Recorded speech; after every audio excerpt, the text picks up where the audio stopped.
Welcome back to the Comics Aficionados live here on Think Critical YouTube. We are a few minutes late, but sometimes it's hard to wrangle the cats up and get the show on the road. Although, I think maybe starting next week, we are probably going to start out with a theme song. The song's coming back, folks. Gonna be Jim's professional gonna do us a around here. Yeah. I don't know. Jim's like got a dirty song empire. There's a 50-50 chance that it nukes the channel, you know? He's gonna do us a solid, and he's gonna write us a song. I got Yes. one. The moment is here. You can stop your search. It's Comics with Wes. No? Okay. No. I'm just workshopping that. I never liked You that can when it was scratch purchased. that one. Very fun stuff. Everybody's having a big weekend. We got the national title set up. I guess Drew's going to be super happy because Indiana University beat the snot out of. Who did they beat the crap out of? Oregon. Yeah.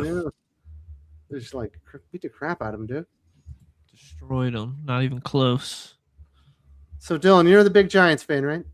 Yep. You see what the reports are? Yep. I'm hoping we get Harbaugh. I'm hoping all these playoff teams don't fire their coaches. The Bucks need to keep Todd Bowles. The Bills need to keep Sean McDermott. They need to keep all their coaches so that way the Giants remain the best destination and Harbaugh comes to New York. The report I said he already told Mara that he's accepting the job. Well, hopefully that's true. Man, who would want to go coach the Giants? Plenty of people, because we got a great QB, we got a lot of good pieces, we got the guy with the second most sacks in the league behind Myles Garrett. We got a lot of great pieces. It's just our coaching has not been there. Well, Future sounds like it'll bright. probably be there next year, dude. Yeah. Hopefully What'd you do to celebrate? You pop open like the champagne? No, because it hasn't been officially announced yet. Plenty of things can happen. I'm hoping Harbaugh, when he gets here, throws his weight around. Is like, I don't like the GM. Get him out of here. I got my own guy. Hope that happens. I imagine that will happen. So that's the hope, because for some reason ownership wants to keep Joe Shane, even though he's terrible and has no depth in our roster. Need to get rid of him. He's not the guy. Did you make it to a movie this week? Anything good? Yeah, I saw Conan on the big screen this week, so that was cool to be able to see that, because Regal's showing a lot of old movies, and then I saw Primate, which is an actual new movie, and that was all the story and character stuff is terrible, but when the monkey's going around killing people, it's good. And also the soundtrack is kind of John Carpenter-esque. I really like the soundtrack, but it's fun. It's where you have this family in Hawaii has a monkey, and the monkey gets rabies, and then it just turns into like not just a normal monkey with rabies, but like a horror movie monkey where it's like stalking people and killing people, and it's great. It's a smart monkey. Yeah, it's a smart monkey, and he's going around. It's just a dude in a really good monkey suit, and like he looks terrifying at times in the movie. And he's like ripping people's jaws off. Ooh. He's biting people. He's beating people to death. It was a lot of fun. But again, don't go expecting any good writing, because it's not there. Sounds like a description of Alien versus Predator. It's like, this movie is bunk, but when the aliens and predators fight, it's pretty awesome. Yeah, essentially. I would say this is better than Alien versus Predator, though, because those movies are so bad. Yeah. Hicks, you probably like Alien versus Predator, right? No. Why would you assume I like that? I don't know. You seem like you got those low expectations. You seem like you'd like some dog shit. Yeah. To be fair, I have. Here's the thing: I either have the highest of highs in terms of what I expect, or I'll watch complete crap. But like stuff that you guys might find like pretty middling, I might find completely terrible, like Alien versus Predator. I turned it off and will never finish. It's a terrible film, but when the aliens and predators are interacting for 8 minutes, it's fun. I kind of like Alien versus Predator Requiem, though. Ooh, I never gave it a chance, man, because after the first one being like a waste of time, I went, nah, I'll watch something else. You know me. I like my shitty take is, guess who liked Aliens versus Predator? I like the ending. I thought that was really like, oh, that was when obvious. they were about to make out and she realized she was in love with the predator. I love that. You know why you like the ending? It's because it's from a Chris Claremont Dark Horse comic book. Yes, exactly. And those comics were awesome. They are. but the Yeah. movies are not good. But Wes I is only right. think Like, Alien's a there's 8 two minutes film of- franchise. I There's always 8 felt minutes that. in that movie that's good. Yeah, I always felt that Alien versus Predator, though, in the pecking order of the Aliens movies that we got, was superior to Alien 3 and Alien Resurrection, which I thought was a complete stinker. And I went back and saw Alien 3. 2/3 of Alien Resurrection is a good movie. The ending sucks. Yeah, and it's just you could see how Joss But the Whedon. Joss first Whedon 2/3 wrote of it are good. exactly. It's one. I mean, Brad Dourif. He makes everything awesome, and it's And got some then really good. Aliens 3, which isn't a good movie, but it's got fucking Rock in it. That guy's great. ROC. Aliens. I like Rock, the if you can Oh, get yeah. past them killing everyone from Aliens in the first 10 seconds, the Right. assembly cut of Alien 3 isn't The bad. assembly cut is where it's at too. Yeah, and Yeah. Charles Dance eats up every second of the screen he's Yes. on. He's Is that on amazing. disc yet? Yeah, The assembly Yeah. cut? Okay. Yeah, I own it on Blu-ray. it's really good. I went back and saw that, and then the later Ridley Scott one. So I'm like, I thought you were I'm a- saying Alien versus Predator is better than these it's movies. better. Aliens versus Predator is a lot better than Alien Resurrection. No, you're Yes, crazy. please. I'm way There's crazy. 2/3 of a good movie in Alien versus Predator. I'm sorry, in Alien Resurrection. There's 8 minutes of enjoyment for Alien versus Predator. It's not even. It's like There's Tron also a lot of, like, Ares. I don't know about you, but like when I watched Alien versus Predator in theaters, and I remember sitting there going like, okay, so you just established a time thing where it's like every 8 minutes the The pyramid, maze shifts. and I'm like, and the face huggers just came out. Uh-huh. So you're telling me that in 8 minutes they went from face hugger to, it was like, what is it, like Alien? 60 minutes? Yeah. Face hugger to full grown aliens. Sure. And there's no Yeah. explanation. Unrealistic gestation period. He's got to go to a good point. Yeah, and I can't help but focus on those things. And that was even before I was doing like editing for a living, and writing. But I can't help but focus on those things. Like, don't set up a time, a ticking clock in your movie that makes your movie stupid. But I do gotta say, I would say Alien versus Predator is better than The Predator. oh, Oh, The yeah. Predator is terrible.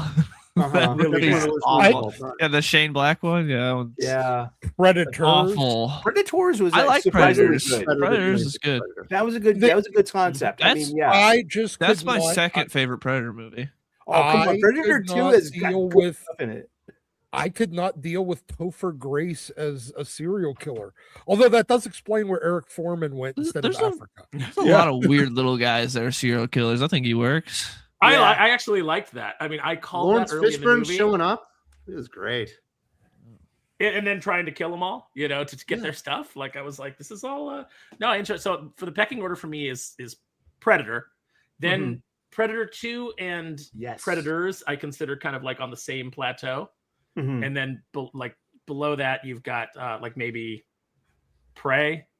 Yeah. But it's like way further down, and then below that you've got like and then below that is whatever that new one is that came out, Predator Badlands. Predator That's below Badlands? that. Mhm. The cartoon show Predator, and then finally Shane Black's The Predator. Mm. You didn't like Predator Badlands? No. Why are you going full Doomunk in the first 10 minutes of the show? That's right. I'm going Doomerunk, baby. Because Jeez. look, it's an okay movie. It's not a Predator movie. Yeah, Yeah. it's not a Predator I- movie, and it's I- a yeah. movie you've seen 16 times in the last 5 years. Yes. Sounds yeah. like someone doesn't like strong female characters. Sounds Oh, like I you're don't like so Dan threatened. Trachtenberg's writing, is what it sounds like. It's like a standard like Disney adventure film, but they threw Predator in there. Like, it's fine if it weren't a Predator movie, it's okay, but it's a Predator movie, so it just feels weird.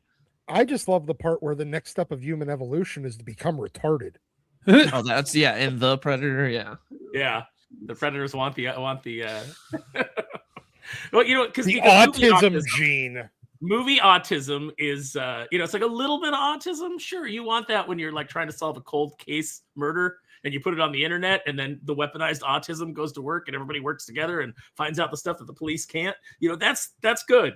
But movie autism is that weird autism where it's like everybody's Rain Man. I suddenly want to watch Hackers. Man. So if you take the entire universe, I say it goes Predator, Aliens, Alien,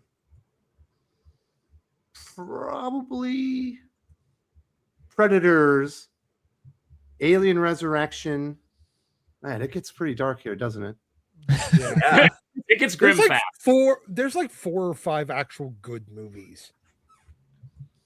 I thought And, Alien like, Covenant wasn't that bad. I agree. Actually, I liked Alien Alien Covenant. Yeah. Yeah. And I was very forgiving of Prometheus the second time I saw it. I saw it initially at the movie theater, and I was like, "What the is this?" If you go into Prometheus and realize that all the super smart scientists are as dumb as Sully, there's no issue with Prometheus. Yeah.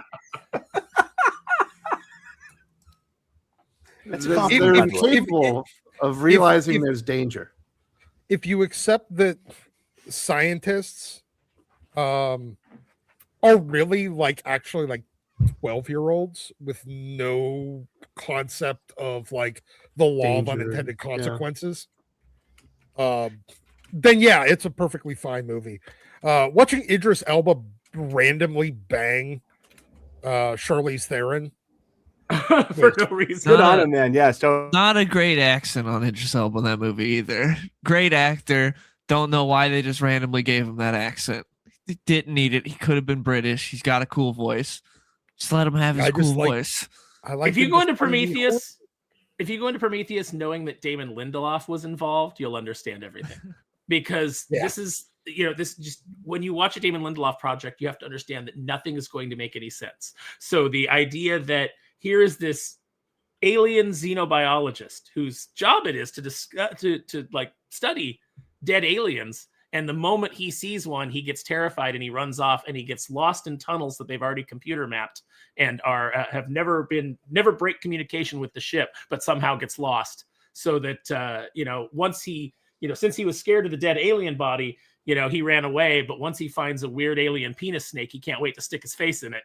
Yeah, let me take my mask off. I don't have a good enough view of this thing. Let me stick my head in the big thing that's moving. In fairness, nothing that rises from some water.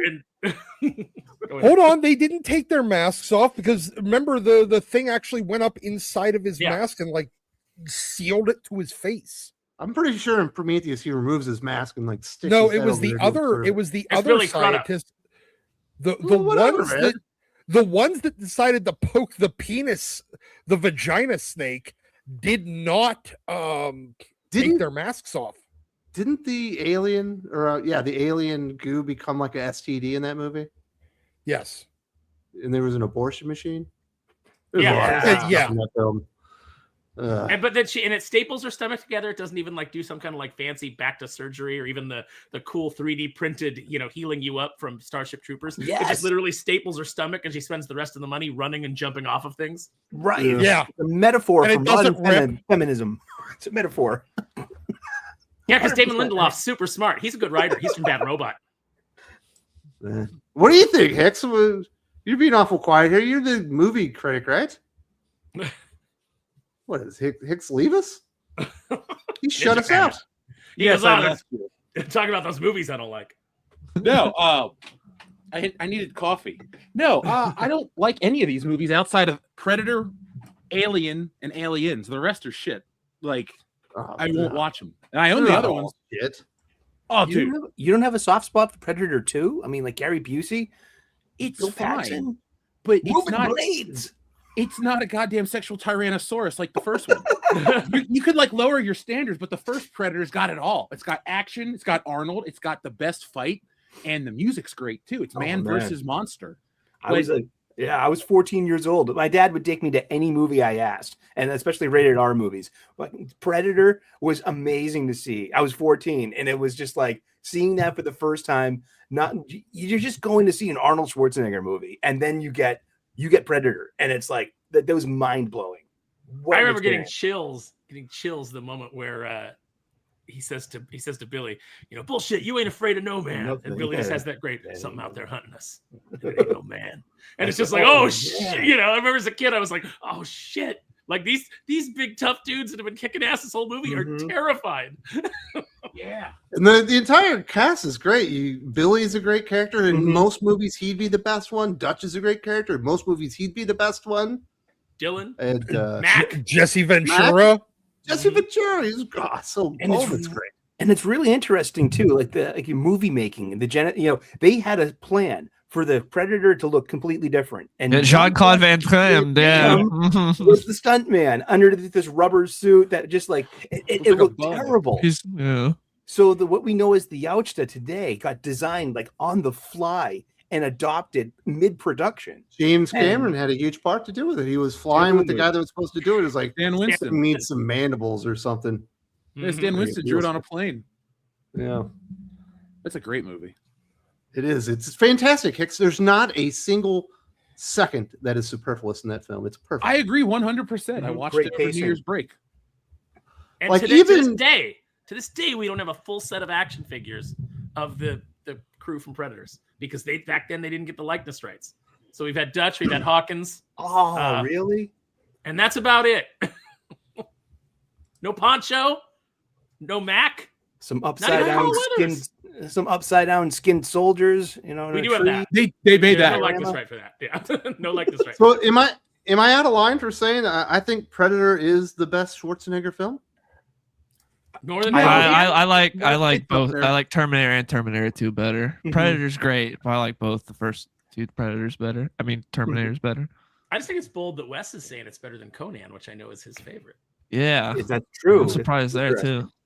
But Predators, I think one. Conan's the best John Milius film. Ooh, I think I go Terminator 2, Predator, Terminator 1 for Arnold. Just for the Arnold side, and then Conan. Mine is Pumping Iron, and it's a documentary, and it just shows about because it that really helped me as a person. There's it's not a Schwarzenegger movie, but it becomes a Schwarzenegger movie by Act 2. And he's got Why this aren't you 250 pounds of muscle if it helped you? Dude, he's got this great line in there. He's like, most people cannot go through the pain barrier. They are weak. They bounce off the pain barrier. I thought you were going to talk about how awesome jerking off is. I thought that was the part. It's like I'm coming all the time. But he's like, most people can't go through the pain barrier, and that's what separates a champion from a regular person. And I think Commando is his most overrated film. I love Commando. But Commando's I fun, enjoy though. it too, but it's hokey fun. It's not like a great movie. Yeah. It's cartoony shit. It's got some great lines in it, though. It's him being a walking G.I. Joe. Yeah. I don't know, man. I think Hey, he calls a better version of that kind of film. I'd say Running Man's better than Commando. You know who wrote Commando, right? Jeff Loeb. Really? Interesting. Good for him. I was at a panel. I can't remember where it was, but his the guy on the panel with him, his artist, I think it might have been Tim Sale, if I recall correctly, but was making fun of him for having written Commando, and Jeff Loeb was like, "Oh, you laugh at me if you want, but that movie bought my house." Yeah, exactly. And honestly, I it's agree. a perfectly fine movie. True Lies is the most underrated Schwarzenegger movie. Yes. People never bring it up, but that one's almost a perfect movie too. Also, the last time that Jamie Lee Curtis was tolerable. Yes, that's true. Bill Paxton's so good in that. I think this was True Lies because it underperformed a lot at the box office. I saw the kind of this, and it was around the same time he did Last Action Hero, and then he did The Sixth Day and End of Days, and he was just going through a kind of series of flops. But while it flopped, that was an exceptional fucking movie. I still watch True Lies all the time. True Lies Last Action Hero is pretty good too. Mm-hmm. I thought I remember True Lies doing well, but I guess maybe not. I thought the one that flopped wasn't True Lies. I thought it was The Eraser, another very underrated film. Yeah, I like that one. Yeah, that one flopped big time. Yeah, that was his career slump. Last Action Hero put him in a slump. And Jingle All the Way happened. Last Action Hero is pretty fun. It's stupid. But I love all the sly stuff literally the sly stuff in the background. There's they go to a video store and the cutout for Terminator 2 is Sylvester Stallone instead of him. That's a great It's joke. not Jingle All the Way. It was Junior that really soured him as a comedic actor. they try to go back to the Danny DeVito well. But it's Conan the Barbarian, it's Predator, Terminator 2, probably Terminator, I guess, and then True Lies for me. But there's so many good ones. It's hard to put them in order, you know? Yeah. Although Kindergarten action Cop perfect. is up there. Kindergarten Cop is great. That was a brilliant one. Do they have to edit out the little kid now for modern sensibilities? I hope so. I hope so. Boys This have is- penis, girls have vagina. That kid's Thanks for the tip. phobic. no, it's going to have the same trigger warning as the DC facsimiles. You know what I mean? This movie was printed made when at a different back in time. when racisms were taken, more culturally. Wait, there's a We DC book apologize that has for that in the any front discomfort. now? Yeah, all the it's in the indicia of any of the facsimiles that you get from Marvel or DC. There is a Man, I've trigger been warning. buying those too, and I didn't even notice. They're Oh, yeah. apologizing for their amazing history. Yeah. What a pathetic state Aw. for comics. I'm not All right, buying anymore. sorry that there's no featherweight in this issue. It was made at a different time. I didn't read that book, so I don't know. I saw that the character apparently happened. Yeah, that happens. That's too bad. Greg Rucka made it happen. I told you. Remember, it was like when people were like, "Oh, Greg Rucka's coming back," and I'm like, No. You didn't tell me. That was my reaction. Like, Greg Rucka. You mean the guy that hasn't been good in over 15 years? "Yeah." Oof. So, Hicks, did I you was- get to watch the big SmackDown this week? Well, no, because it got spoiled mid-afternoon. I was doing something on social it was media. in I was like, Germany. oh. Yeah, and I was like, oh, okay, well, that's the main event. So I guess I don't need to watch it, but I'm glad it happened because I agree. I don't even know why I'm trying to not spoil it. It happened yesterday. I'm glad Drew McIntyre won. I like him. I think he's a good champion, or was a good Yeah, champion. he got screwed He was over. on the run. They made him the champ at WrestleMania during like the COVID time where there was no audiences. Mhm. And then by the time the audiences came back, they took the title off of. Yep, I was watching the entire time. He was my favorite COVID wrestler because some of the other guys like Edge needed to hang it up at that point. It was just a little too much. Well, have you seen him on AEW? Edge has done quite the comeback. He's pretty good right now. Oh, dude, I go to AEW shows. I may not talk about it on my channel, but You're a I fan like of pretty Coke? much- I still call him Edge. Like that's it. He's always going to be Edge to me. But whatever he's doing there, I'm cool with him. He and Christian are entertaining. Christian's my favorite of the two. Yeah, Sparrow's Christian's been doing nothing but taking enormous dumps on AEW for 2 years straight. Hicks says, Edge is doing good, and now Sparrow doesn't want to take a dump on. You can No, dump no, on it all you want. Remember the video game. Remember the video game, Sparrow. Get AEW, angry. AEW is garbage. Tony Khan is a little silver spoon, crybaby.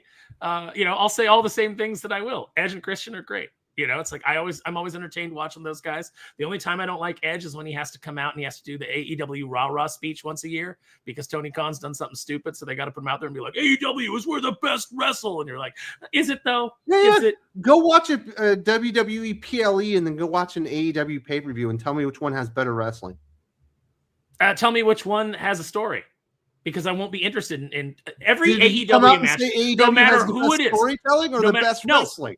It doesn't have the best wrestling, and I'll tell you why. Because wrestling has to tell a story, and AEW tells one story, and that story is two guys that should be mismatched are going to come out and put on an equal back and forth 20-minute match where they all do the same thing, and the next guys are going to come out and do the same thing, and everybody's going to do a Canadian Destroyer, and then it's going to get answered with a Canadian Destroyer 4 or 5 times. Somebody's going to get pile drived on the steel steps, pop right back up.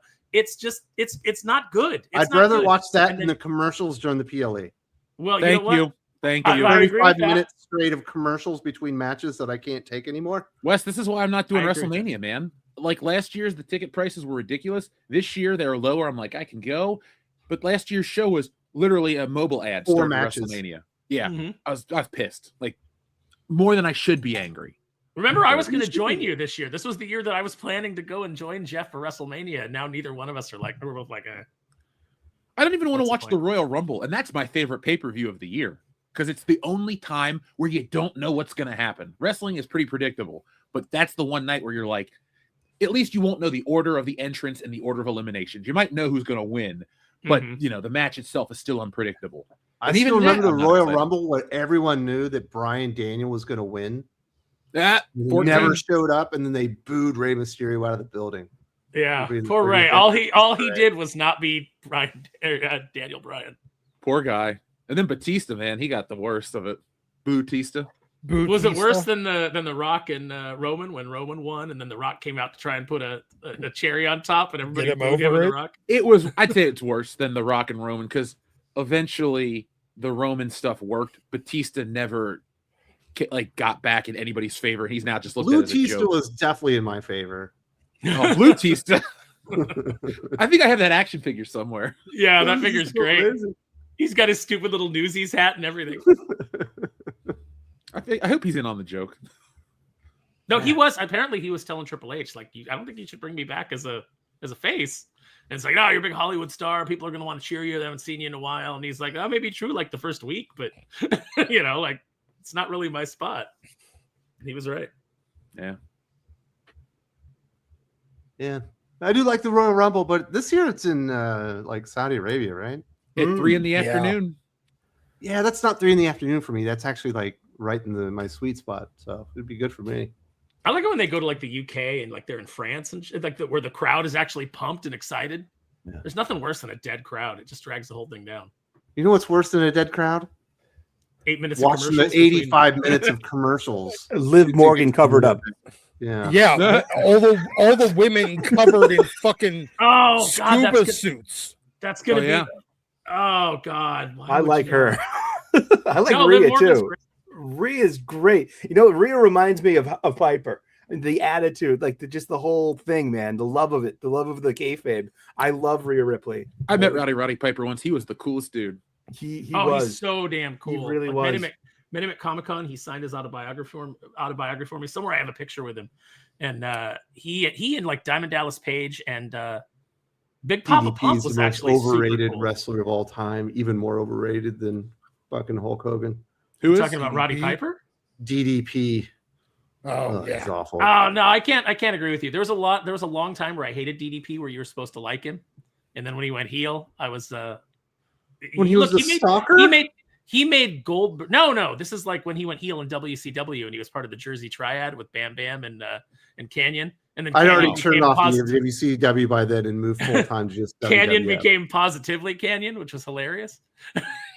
he was just giving the diamond cutter to everybody. Like there was actually a thing Those that, like, clips are great. yeah, like when he pulls up to the guard shack, like to get out of the building, and then all of a sudden the guard's like, no, and he jumps out of the car and gives him a diamond cutter. It's great. It's good stuff. It's not Diamond Dallas Page. Oh, I miss Canyon. Canyon used to talk to me. DDP back is in a the day, charisma vacuum. No, What? He's can't Dean go with that. Malenko, but not as good in the ring and a little taller. Oh. And Oh, you got the Oh, wrong no. wrestler, man. Are you not thinking of Alex Wright? Or is it Alex Shelley? Who's the one that was the German guy Both. in WCW? Das Okay. Wunderkind. right. Oh, come on, Alex Das Wright. Wunderkind. Das Wunderkind was great. And then Berlin I liked him could better have as been a good gimmick. Berlin. Yeah, Berlin could have been a good gimmick if they would have, they wouldn't have been booked by Russo at that point. DDP sucked. He had no charisma, and I wanted him to lose constantly. And Dude, his feud thankfully, with Karl Malone since was he wasn't in the NWO, he lost constantly. Yeah. I think NWO kind of sucks if you look at it in hindsight. It was didn't fun end for well. like 4 months, Yeah. and then it went on for 3, 4, 5 years, something like that. 5 So you know, it's years. Jeff Jarrett and like the twin brothers from the WWF that nobody liked. The Oh, the Harris brothers. brothers. But they're trying Yeah. to keep it alive just long enough for Bret Hart to heal up and for like Scott Hall to get sober and Kevin Nash not to be hurt. Like it was just like Things that never happened for 500, Alex. The last time I liked the NWO was when they had the Wolf Pack, they had the LWO, and they had the Silver and Black, and then it was like Kevin Nash and Sting and all that, and then they were getting more popular than the Hulk, so they just had to bring them all back into the fold. And then they created the NWO B team with Kurt Hennig running up and Stevie Ray running a bunch of jabronis, yeah. Scott Norton, including Virgil. Scott Yeah. Norton looked like he would kill you. Scott Norton could have been Yes. big. but he wasn't a good wrestler, and he wasn't in it. And Horace Hogan. Brother. Ooh. Didn't Horace screw somebody over? Man. We've been talking about wrestling for a while. Dylan, you're not a wrestling fan? No, not at all. Damn. He wants real fighting. Yeah, it's all fake as shit. What do you think they know about Dylan likes sports where he can pretend without that they aren't WWF? rigged. There is no UFC. Okay. No, because humans have liked other humans fighting forever, way before WWE. That would have happened eventually. We would have gotten Before gotten WWF, MMA. nobody had a finisher, and everybody in the UFC's got finishers. I saw some dudes. That's who were- not. No one has Hold a on. custom finisher in The UFC. production wouldn't exist without Vince, because wrestling can be Uh-huh. fake as can be, but like boxing and martial arts existed before pro wrestling took off, but UFC definitely pulls from the presentation of WWE. Like, I would say you couldn't have UFC's presentation wouldn't be what it is without the WWE, because now you got guys trying to cut promos and talk trash and all this stuff. It's definitely the promo good. cutting no, thing there's is no denying there are definitely- things inspired by wrestling, but I'm just saying the sport would have gotten there eventually, regardless. I mean, yeah, we love These watching dudes would have combat realized sports. soon people like fighters that are entertaining. I'm going to be more entertaining. Guys would have realized. It would have got there. It would have just taken longer. Yeah, but Justin Gaethje wouldn't be walking out with his face painted off. You know, to He go in and get there doesn't and walk paint out his with face. his face painted. He looks like the Ultimate Warrior. That not him? Gaethje doesn't do that. No. I saw him try to do like tag team MMA fighting. It was not good. Oh yeah, they do that in like Russia and stuff. Yeah. Yeah, they'll do some crazy stuff and like fight circus. Yeah, that's pretty Yeah, fun. they'll have like a former heavyweight boxer versus 3 social media influencers, and you just get to watch him waylay these guys and knock them out. Yeah, you'll also have just some fat guy off the couch against like 3 hot girls that they'll just do randomly, and like he'll just be going swinging. Yeah, that's fun. No, Russia carries on the carny tradition of like just having a guy fight a drunk bear, which Roddy Piper did. It is he talks about it in his autobiography, like being somewhere where they're like, okay, you're gonna fight this a bear, and he's like, I'm not fighting a bear, and they're like, it's okay, the bear is drunk. That makes it better. Yeah. The Japanese used to do that carny element in their pride fighting championships. That Sakuraba guy that they had, he was like, who can we have him fight next? I don't know. We got this guy that's 450 pounds. He's only 165. Like, let's do it. And then he would somehow win. It was always fun. But they don't do it so much in the U.S. All right. Well, we are a little bit off track, but I guess we should Wrestling shout out to aficionados. some Patreons. I have not gotten everything finished yet, but next week we will be finally caught up. We got thank you very much to Dash Kevin, aka Blackout, protector of Eventide. Thank you very much to Rodney S. Saunders, aka Echolock, protector of Low End. Thank you very much to Avenge Californication, the hero known as Fable, protector of Lower Row, and welcome to the family, D-Bone Gotham, aka Cypher, protector of the Bastion. And welcome aboard McLucas RV, aka Night Stitch, protector of Threadmore.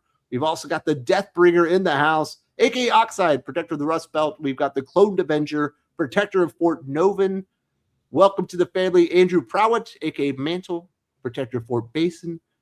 And thank you very much for supporting the channel to An Average Worm, aka Wiretap, protector of Grey Vault. And Mark Howd, the hero notice feedback, protector of Abe City. We've also got Fib Bob, also known as Match Cut, who protects the city of Cutscape. We've got Don Mriss, aka Dunmriss, aka Systemic, protector of Gridlock. We've also got Sam Romero, aka Grip, protector of Anchorage Bay. Carhoayu, protector, aka Riftwalker, protector of Miros. Fitness ABC, Corebound, protector of the Foundation Point. And finally, thank you very much to the Grizz MD, aka Mainframe himself, protector of Iron Wave. If you're interested in supporting the channel, get an awesome podcast next to videos, a superhero name, and a city to protect, there are details in the video description. That was very, very fun. We've also got some super chats. Callum says, if someone asked Kathleen Kennedy, was it worth it? What would her answer be when it was clearly spiteful for what she did to Star Wars? We'll throw this one to Dylan. You're the big Star Wars fan. Obviously, she'd say it was worth it. She got to control the direction of Star Wars for years and got paid to do it. What was bad from her and who? She doesn't care what anyone thinks. Obviously, she doesn't, because if she did, she would have course corrected and changed things. Instead, This is her she legacy kept now, going her. I don't think she cares. She made money to destroy what a lot of people loved and make it in her image. Yeah, but she's always going to be the lady that destroyed $1 billion franchise. Yeah, to people that she doesn't care She's not going about. to be the She got lady to- kicking her leg in the She Indiana got Jones to movie. she got to ruin things that people she hated liked. In This is Hollywood, great she's for her. royalty. Yeah, in Hollywood, she's absolute royalty. I mean, she's going to have parades. She's going to have buildings named after her, scholarships. Oh yeah, she's going to get a Yeah, lifetime she fought achievement award. through you so know. much adversity for this. Yeah, I mean, I think deep down it will always bother her that recreating Star Wars and her image didn't get praised. I think that'll always bother her on some level, but she's not going to be fretting about it too long. She's walking out with a ton of money, and she got to destroy Spielberg and Lucas's legacy. What do you think, Hex? Obviously, you made so your impact on YouTube starting with Star Wars and memorabilia and stuff. You think she thinks it's worth it?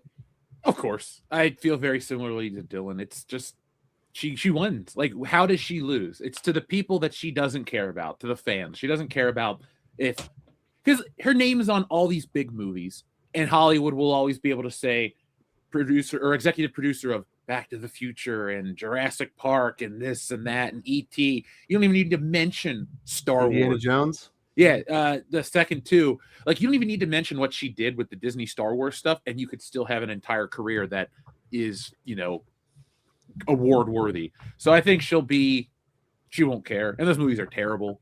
But we're at a window where everyone's trying to course correct because everything that's been coming out, Aaron knows this as a collector, it's original trilogy or prequel trilogy Jedi and Trooper stuff. It's like the other stuff doesn't exist.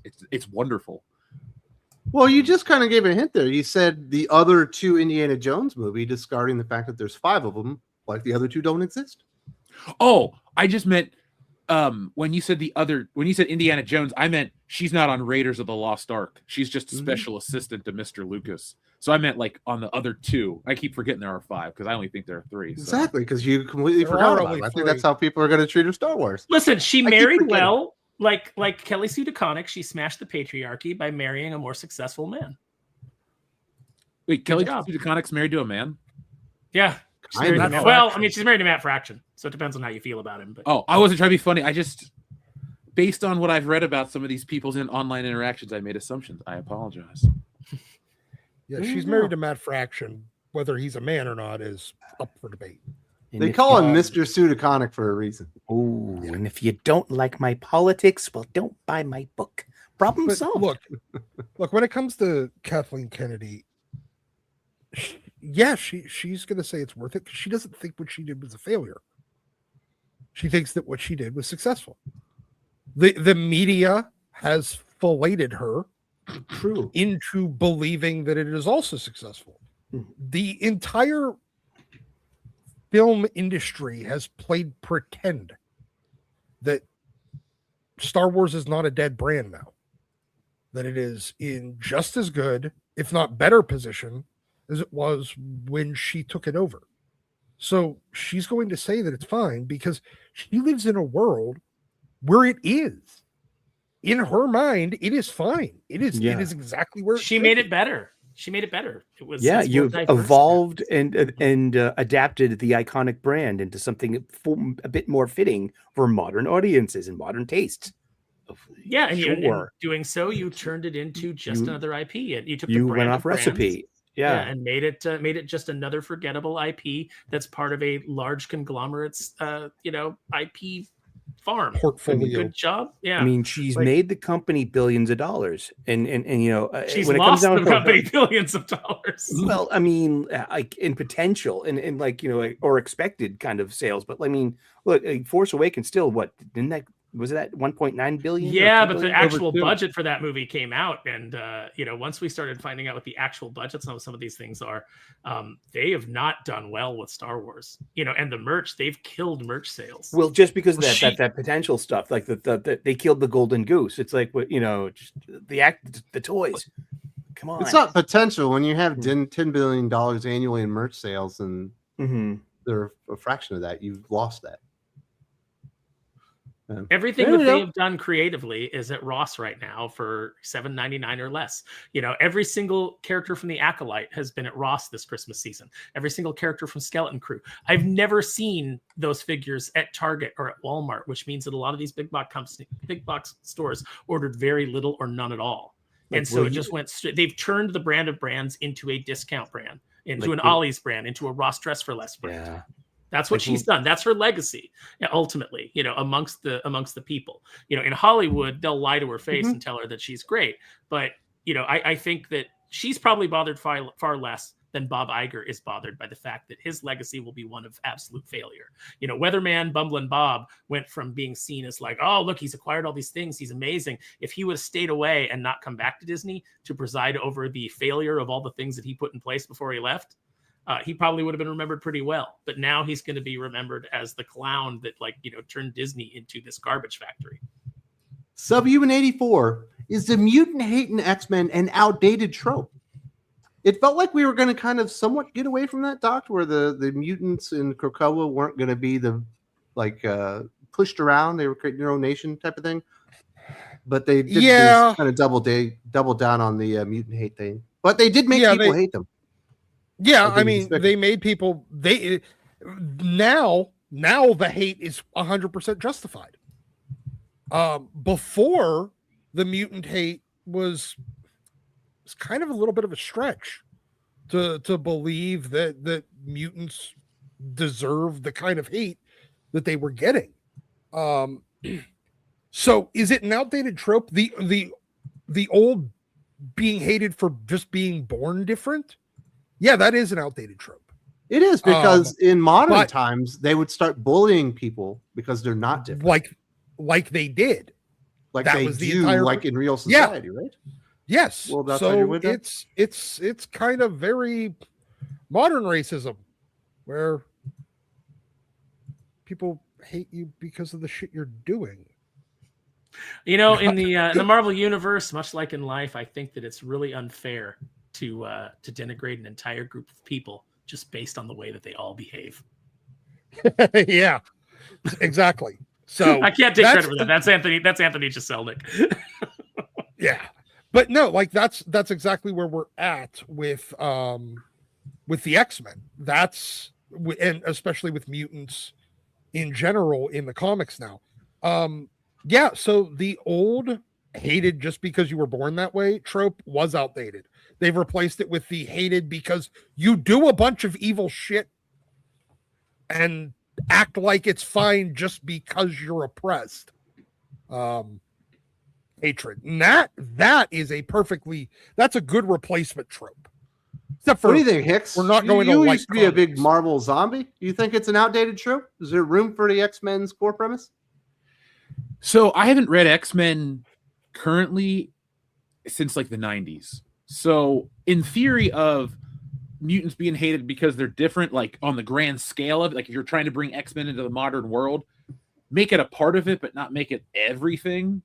Because I don't know, it's like it's important the core of the X-Men as characters, but I think you can do X-Men stories that are, well, no.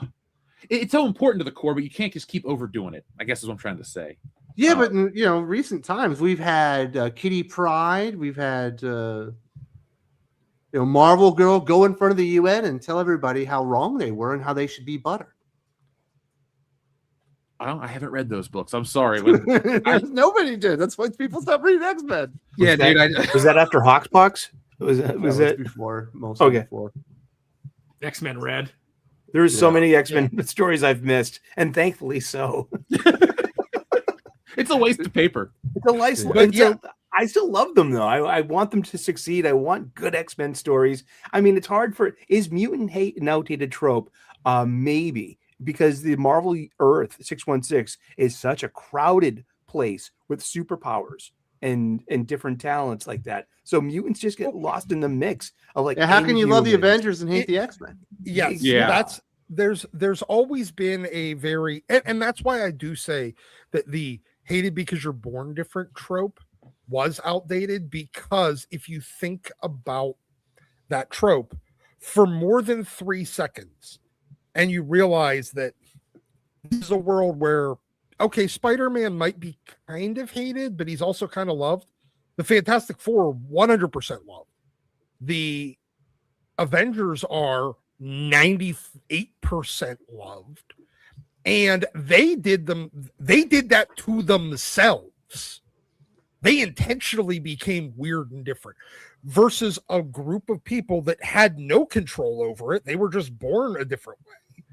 And the people love the people that intentionally made themselves freaks, but the people that were born and had no control of it, they hate. So that's where the trope kind of falls apart.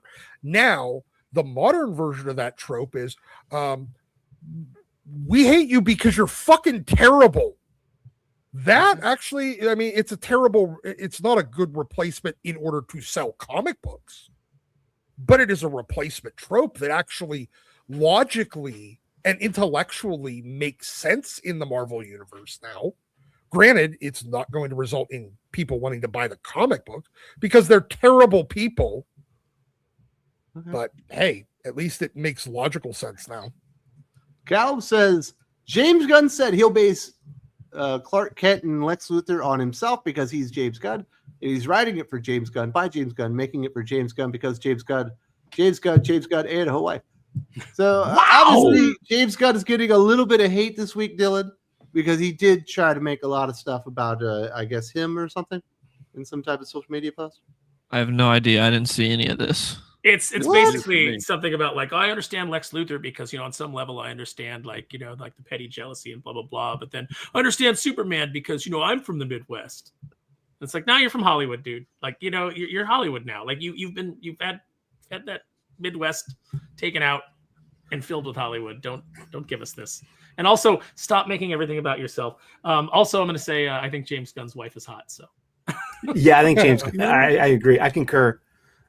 I'm okay with her. I'm okay with her being in things. I don't mind looking. I've heard this thing a million times. Who is James Gunn's wife? The cute blonde. Did you watch Peacemaker? No. Did you watch Guardians 3? Yeah. She's Aisha? She's the blonde that's on the space station with Nathan Fillion when they take the place hostage. She's like the blonde tech on there. She's a very pretty woman. Very attractive. That. She's a very attractive woman. I don't remember her. So okay. Yeah, she's a nice looking lady. He was also married to Pam from The Office, so there you go. James Gunn has good taste. Mm-hmm. In women. What do you think, Hicks? Are people making too big a deal about this, or is there too much James Gunn hate now? No, I feel like it was a wait and see with Superman, and then a lot of people enjoyed it, but then he keeps saying shit, and then it's like, oh, okay, now I can see why people are starting to have more distaste, because I thought the movie did a good enough job with what it was trying to do, and I was like, all right, cool, let's see what he's going to bring to the table next. But now with Supergirl and then this kind of stuff, I do see why people are beyond just its Snyderism. He just needs a Brian Fantana as a friend that'll tell him like, take it easy there, champ. Maybe stop talking for a while. Dylan, are you going to let him talk about Superman that way? What way? I said that Superman was just kind of all right. And you just started yelling at me. Well, because you also, on one hand, you'll say that, and the next you'll say Fantastic Four is the best movie you've seen in 30 years. So that's not what I said. I said it was slightly better. That's what I don't get. Thunderbolts is better. I remember him saying that, Dylan. The best movie he's seen in 30 years. I said that on K-pop Demon every Hunters. stream. Everybody knows that. Every stream, you try to bring up how much you love Fantastic Four. That's what I don't get. Like, if you don't like Superman, that's fine. I think Thunderbolts is a better film. This is backtracking. This is changing history now, because you always talk about how much you like Fantastic Four. You're like, the cast is the only thing I have a problem with. The rest of that movie is amazing. Yeah, it was bad casting. And Victim probably using the Galactus baby as bait. Galactus looked great. There's 8 minutes in this movie that I really liked. I didn't see James Gunn's comments on this, so I have no idea about all that. But the Superman Lex stuff was by far the best part of the Superman movie. So that's the stuff he nailed in that movie. So I'm looking forward to it. Mr. Terrific was better. Tomorrow. No, I like Mr. Terrific, but no. Also, people always have this misconception. Like, I've been on with like multiple people that are like, yeah, Mr. Terrific is the guy that saved the day. And blah, blah. Mr. Terrific at the end of the movie is pleading, Superman, I need you. I can't do this. I need you to help me stop Lex, because he couldn't do it. No, it's like, Mr. Terrific basically does close everything. Their eyes and not put a cape on and call him attention. Superman by the end of the movie. He literally was begging Superman to come help him. He can't even get to the final battle without holding on to Crypto. Yeah. He literally is lost his pleading with tool Superman. chair. Because he's there on his chair typing everything in and everything's failing as he's like crying to Superman. He's like, I need you here right now. It's like, we got a big problem. I don't know, maybe because my expectations Terrific was for a great, Mr. though, Terrific character in a movie was so low. I was just like, holy shit, he's kind of cool. He was really cool. It's weird that James Gunn did that version of Mr. Terrific since he thinks that Tom King is so great. We should have had Mr. Terrific talking about how didn't get the my wife and baby died, and I'm happy about it. Yeah, I was That was pretty ready to be a relieved father. since I wasn't ready to be a father. Yeah, that was. I'm so relieved. I can go back to my T-spheres now. Yeah. Man, there's some major flaws in that Superman movie, though. You know that. I mean, there are problems with it. Yeah, it's not a perfect movie, but I enjoyed it. Name a modern Pretty good. movie that there's not major flaws in. Like everything that we enjoy. K-pop now has to come Demon with a Hunter. Begonia. Well, that's true. Honey, don't. The Revenant, I think, is pretty much perfect. No, I hate that fucking no. The That's not Revenant is even- fine. single It's minute literally of that movie. It's literally DiCaprio falling asleep at different fires for like 4 hours. The Northman. the Mesmerizing, dude. Northman will. The Northman. I like- just saw that, dude. The real And story then without getting all the raped by a manufactured bear. Hollywood Like- bullshit is much better. The Physically Revenant's a assaulted by very the bear. pretty movie, but man, it is not far And then from. I think The Martian with Martian was Oh, good. Yeah, was really, Matt really Damon. was good. pretty Matt good. Damon. That was good. It's a good book too. Andy Oh, Weir. it's, He writes a really good book. Bobby Wagner, the future Hall of Famer, former Seahawks linebacker, current Commanders linebacker, was talking about how he's seen The Martian without sound because another lady was watching on the plane, and he has yet to see it with sound. He's like, I love that movie. I haven't watched it with sound yet, though. He's like, I don't want to ruin it. He's like, what if it's bad with sound? Man. Well, that means People it's just call good me a visual boomer because I like storytelling. The Revenant. It's a fantastic movie. I fucking hate that movie. Not everything has to be fucking balls to the wall. Some things need to be, paced a little slower. Remember, I did It's a a slow burn film. I did a double feature of that and then Deadpool, and that was a very weird back-to-back. The Revenant to Deadpool. It would be. It's like You know what Barbenheimer. I watched this week that we've talked about what a good movie it is, but I was like, God damn, this is a good movie. Is 310 to Yuma, Yeah, are you talking about the original or the Yes. remake? the Mangold one? Yeah, the remake. Yeah, Both of them It's were really pretty good. Both Yeah. of Yeah, them both were are really good, but man, Russell Crowe and just talk about charisma. That was so good. If you want to talk about like westerns, the remake of True Grit with the Coen brothers is basically a perfect movie. Oh yeah, I agree. That one's fantastic. Yeah. So there's good modern stuff. Like then you get to Superman see didn't it have to be next bad. year. Dylan? It's But not we used bad. to. You It's a got good movie. but we used to get bangers every week. That used to be the way that it was. You could go to the theater every week, and you knew you were going to be seeing something. You'd be coming out going like, "That was pretty good." I mean, we still got a lot of really bad movies too. Like, Yeah, but the Not ratio every was like there was movie's so much. We so did much get good Dracula stuff that- 2000. We had God, canon yeah. movies in the 80s. Yeah, but Golden even Globe like is- the low key movies in the 80s and 90s, like Mac and Me, were classics, I always watched. bring up We Mac got Mike. Shopping Mall and Yeah, Hollywood Shopping Mall's- Chainsaw Shopping Hookers. Mall remember- was fantastic. I What was watched. about the one with the little aliens that were little robots? Oh, Batteries not included. Batteries not included. I watched just Never Ending mind-wipe that Story one. last night. That would be the best movie of the year this year.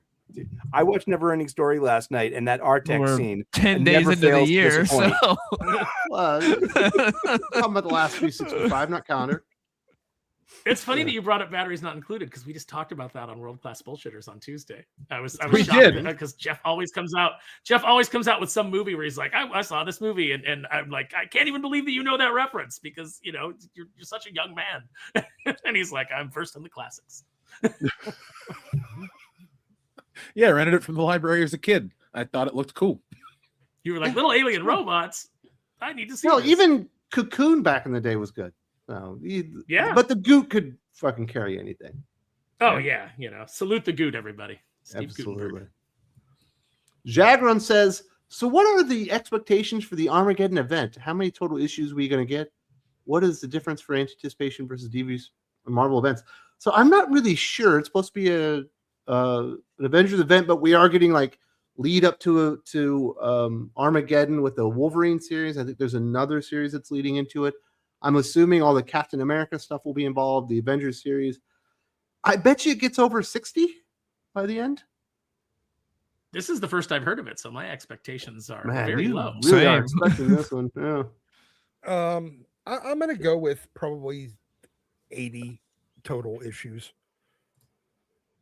I hope it's as good and as memorable as One World Under Doom. One World Under Doom with that had 72 issues. Imagine if you bought every one of those and you're stuck. Sully, what are your expectations for Armageddon? I got none. I'll kick back and enjoy it, or if they are to be enjoyed. But I mean, come on, One World Under Doom. You know, I am suffering from Marvel event fatigue in a big way. Blood Hunt took it out of me, and even more so with One World Under Doom. And it's just I don't know. Here we go again, and then this whole thing with the ultimate Endgame stuff, and it's How'd your blind bag turn out? I did not blind bag that. No, I did not. This is a continuation of the story from Ultimate Endgame. Endgame. Yeah. And One World Under Doom. Oh, great. Yeah, it's like the unnecessary and undesired event crossover event. Man. But as far as anticipation, by all measure and accounts, DCKO is doing very, very well. Right. And that's eventually gonna, and that's dovetailing with what, Dynamite books? Is that the thing? What the fuck are you talking about? The DCKO? Like there's going to be Homelanders. a one shot with some characters that aren't in DC Comics called Boss Battle, but okay, that's not really like, it's just like an extra thing. But okay, but by all measure, it looks like DCKO by today's standards is very, very successful. So I would say the difference in anticipation, Dylan, is great. Yeah. Like Aaron said, I hadn't even heard of this Armageddon event till 5 seconds ago. I didn't even know this was happening. I've made at least 4 Chip videos on this. Zdarsky. You guys are not watching the channel anymore. What is going on here? This is how you stay informed. But This is now the Chip one where- Zdarsky is taking over Avengers, and he's got this big event, Doom or Armageddon coming up. But he's going to tie in Captain America, and there's a Wolverine series that's going to lead into it. He's also ready. Like the origin See- boxes introduced in Ultimate Incursion are Yes. being they're Miles brought them into the 616 to hide them. So that was No, and he so- brought them in 616 to create new, diverse versions of the heroes that exist. Here's what's happening. So right now, DC is doing DC Contest of Champions, and Marvel is going to do their version of Armageddon 2001. So who is going to be Monarch, and why is it going to be Hawk? And then them have to change the story because everybody figures it out like months early. Oh yeah, that it was going to be Captain Atom, and then they're like, "Oh no, it was Hawk." Yeah. all No, this Ned time. Leeds was the Hobgoblin. Yep. Yeah. So yeah, that's since everybody is doing right now, what we're doing is the 1989 crossover event swapped. So Yeah. that's what we're getting in 2026. Next up, he says, "What do you think is the future of Matt Reeves, the Batman universe? Catwoman is out for the second movie. Do we feel this timeline is done with the second movie, competing with Bats, I guess, in the main DCU?" This is my thoughts, Dylan. I wish they would just make it a TV universe and continue on with the stuff like the Penguin. No, because I like the Penguin. The Penguin was great, but I really like the first Batman as well. The problem is you got to get Matt Reeves to work a little faster. Because the last one came out in 2022. So that's the problem with doing like a Batman 3. Everyone's going to be 60 by the time we get to the third one if he continues at this rate. So we just got to go a little faster. I didn't like the assuming- Batman. Well, no surprise there. It was a good movie. So I have I have no interest in did returning enjoy to this parts of universe. Superman, but not the Batman. Batman's good. I like the Dude. Batman. My cousin at Christmas said, you got to watch the disc. It's a good looking disc. So I own the Batman on 4K and I popped it Me in. too. I got to the part where he went into the subway tunnel again and I turned it off. I forgot how much that. Man, if the Nirvana Batman came out in the 80s, you guys would be sucking it off. But it came out in 2022, so you guys are like, I oh, this wasn't- movie's not I'm not as good." old as these guys. What you think is I would like a Nirvana song because I liked Nirvana as a kid. No, it's so overly dramatic and hokey. It's like, to me, it's like Lego Batman the movie where Will Arnett's like, darkness, no parents. That's what I get out of Robert Pattinson over monologues about the city and this and that. Like, it's better than Christian Bale's Batman voice, but that's like the Batman universe I wish would stay to one movie and a TV series, and it was it. Because I've never sucked off anything. Definitely not a TV show or a movie. I don't like the implication. What you do with the K-pop Demon Hunters every stream? What are we talking Was that about? big? No, technically, that's going down on a movie. Thank you. No, that's just isn't that you guys were literally talking about dude's abs in that movie? So What movie? Yeah, that's the joke. I don't think I ever mentioned. I know One guy Wes has has. abs I know that he Wes has. signs Yeah, with- see, he's talking about it now. So yeah, the way he does an autograph is he Oh my! makes like a thing of his abs. Well, I'm glad you like that movie. Man, this suck off fucking the Batman. Are you kidding me? Oh, I can't wait to see Matt Reeves' version of the Joker. That was so genius. Oh, that was terrible. That was. I'll give you that. His Joker in the end was terrible. But The good I thing like about the Batman is the reveal of the Batmobile. Yes, that part's great. that's That the movie was entire cool. that's the entire climax of the movie. I think the entire movie was written around the chase Batmobile scene. reveal. Yeah, the Batmobile. That's it.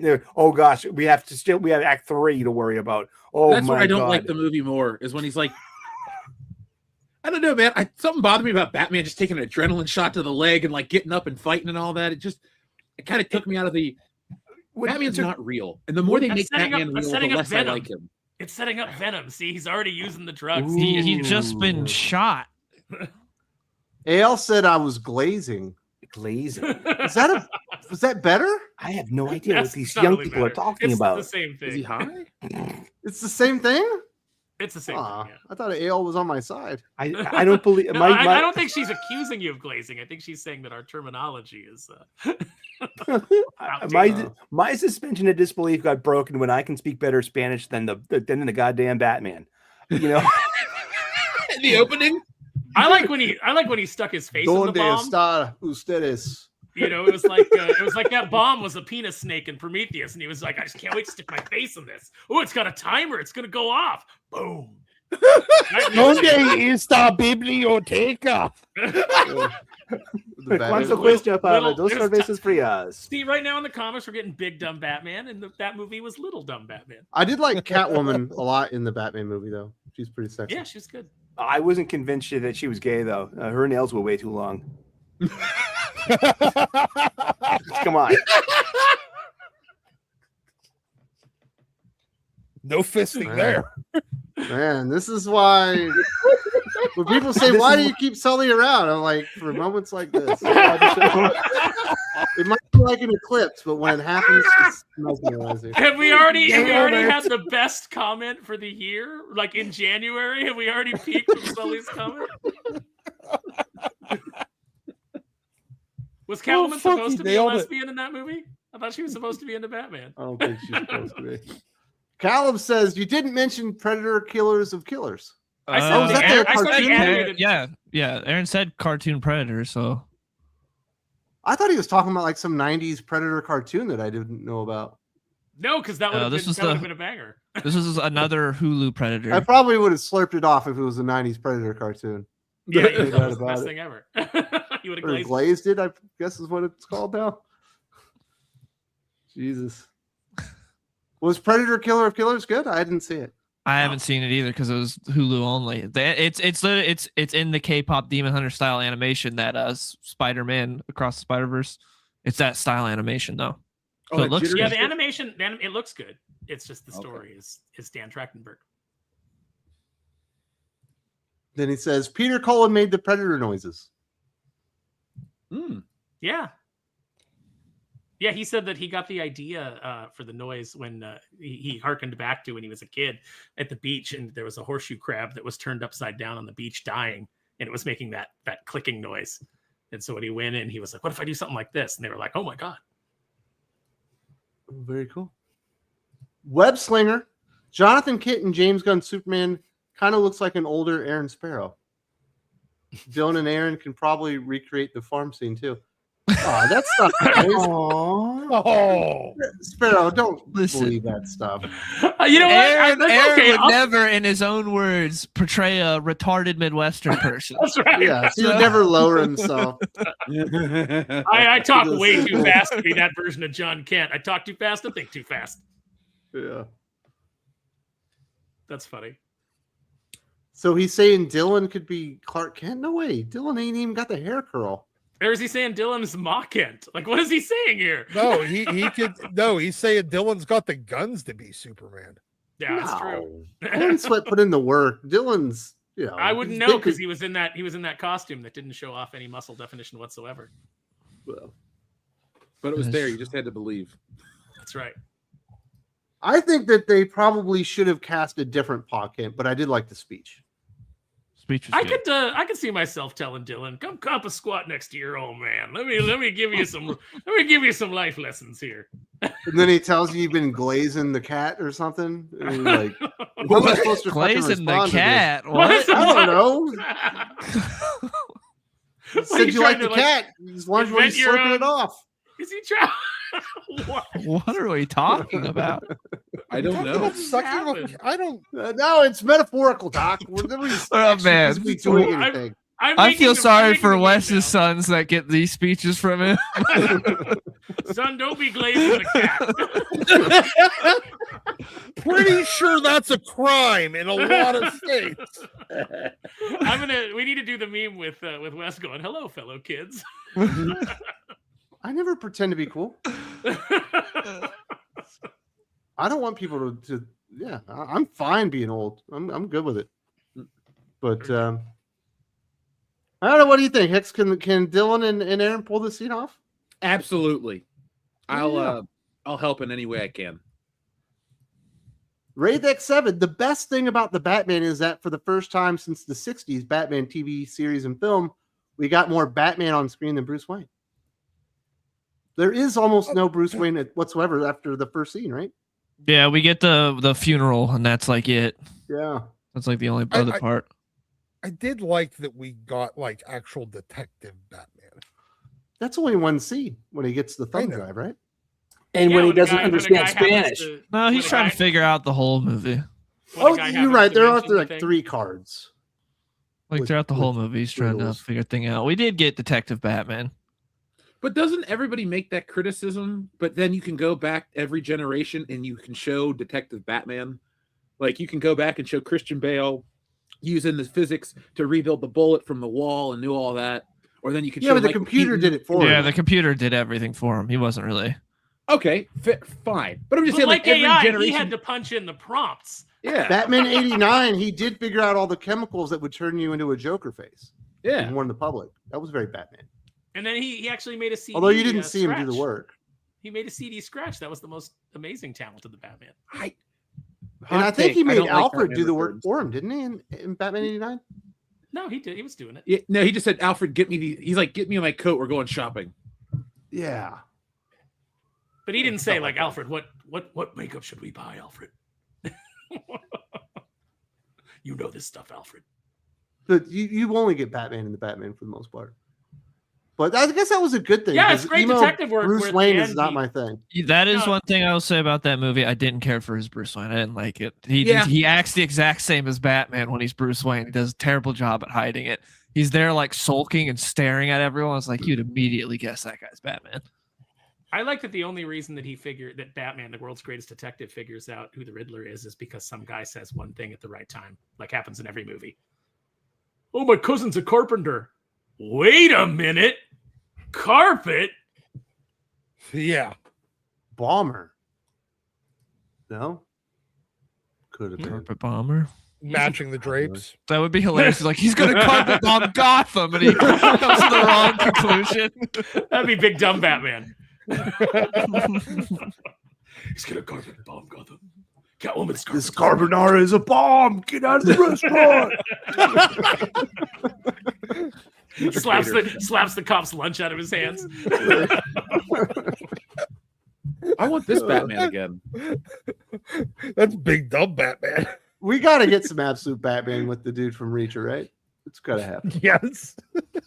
Oh, he'd be perfect as it too. But acting like he's Thad Castle, from- yeah. Yes, Thad Castle. Bosnia's son. Batman. So That's is it. everybody watching Blue Mountain State but me? Am I supposed to be watching this? I haven't Blue Mountain watched it. State's hilarious. Like The Office hilarious or Friends hilarious? Well, it's actually funny, so it's not Friends hilarious. Yeah. Yes. I don't But know. it's it's not really like beyond. top tier, the greatest comedy you've ever seen. But it's pretty funny. It's worth Could you the guys time. be any more Yeah. dismissive of Friends? Oh, Aaron, no. Oh, come on. I like the League is so much better than Friends. You ever watch The League on FX? The League is far If better you- for if you two like The seasons than it League- gets bad. Mhm. If you like the first couple seasons of the League, you will also like Blue Mountain State. Yeah. Once the wife gets into the League and ruins everything, it's not funny anymore. Just like It's Always Sunny isn't funny anymore. And Yeah. Alan Richardson is he's perfect as Thad Castle. He plays that role so well. So I guess we should get to this enormous topic that we got here. We are into 2026. We've had the word out about how successful Absolute Universe is. You know, Uh-huh. they put it out to the Hollywood Reporter, but we had that backed up with like the top 9 best-selling comic books of 2025 were all DC except for the top one, which was DC and Marvel with Deadpool, Batman. We see in the comic graphic novel sales, it's all dominated by DC and Absolute and Compact Comics. Where you have Marvel and they've got the Ultimate Universe. The only franchise that's really working kind of right now is ending. They've had the blind bag debacle with Ultimate Endgame where they all came in damaged. They've had to delay Daredevil #1. One World Under Doom did not do very well at the end of 2025. What? Doc, you're the big Marvel aficionado. How much trouble are they really in? Are they finally going to lose their market leader status for good, or at least for a good while in 2025, I think- 2026? I think they might. I think they might lose the market leader status, but I don't think they're in any danger of them stopping publishing or anything like that. You're going to see. Look, I'm sorry. You put Stephanie Phillips on Daredevil and you're making that a big launch. You're asking for fucking failure. We're gonna put her over this time. Yeah, like Okay. this is they are in a very, very bad position. The X-Men books are just dead. That the whole line is fucking dead. There is zero interest. Spider-Man's still selling all right. Their big hope is that this Armageddon event gets over, but it's tied to 2 events that only one of which has, like, one was a level of flop that hadn't been seen since like War of the Realms, where just nobody talked about it. And it was so much bigger than War of the Realms should have ever been.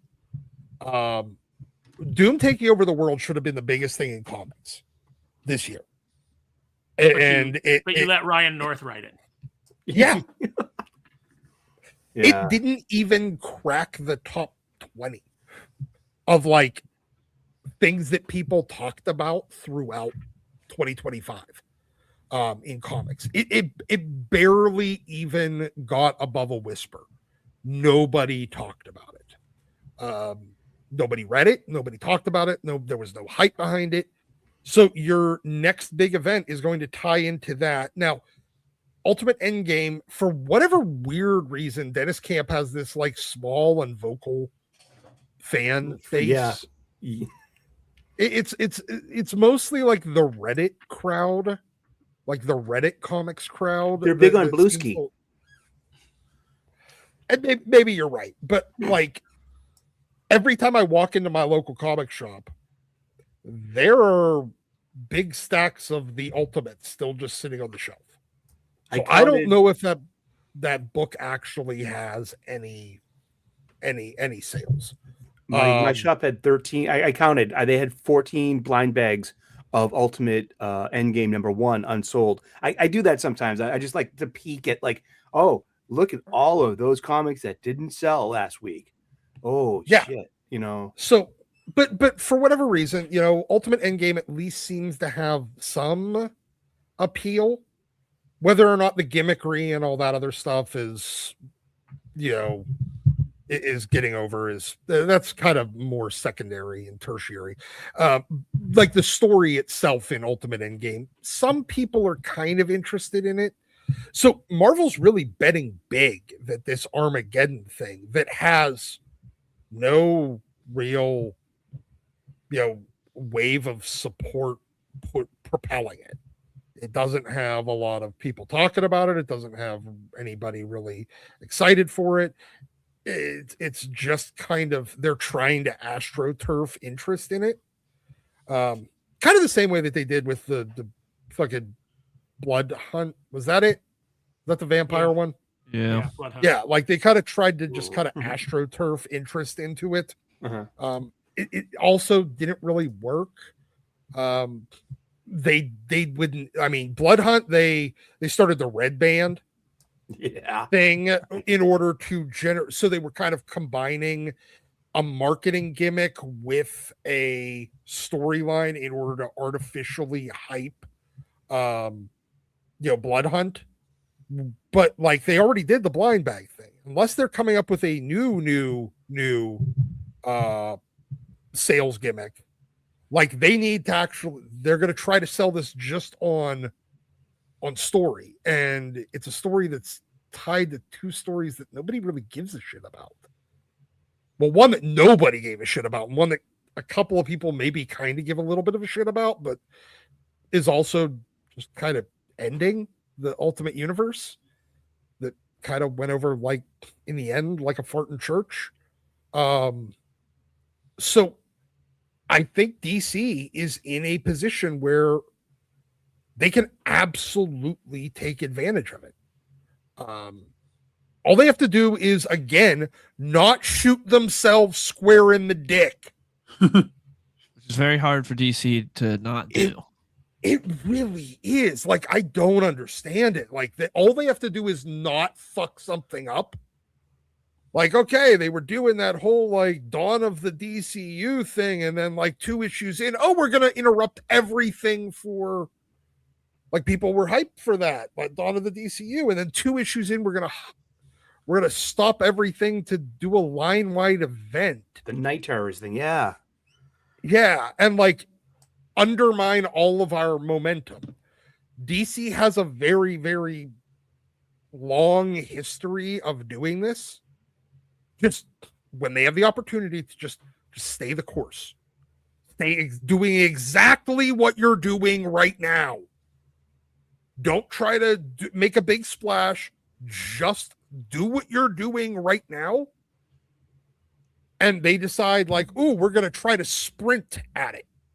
And that's when they trip and fall square over their own feet. And then stumble for the next 2 years. While Marvel is in the midst of fucking up, that the only thing DC had to do during the interim was not fuck up. And they create an unforced error on themselves. So I think that's really kind of the only thing preventing DC from being able to take that top market position. Is their own ego-driven stupidity. Yes. Showing the Marvel how it's really done. It's yeah. Marvel and DC are essentially like the 2 political parties right now. It's like one of them says, "We're going to make a real mess of this," and then the other one goes, "Oh yeah, hold my beer." Yeah, let me fix it for you. Make it worse. Yeah, and like one is like, "All right, you're on the right track. Keep doing this." And then what do?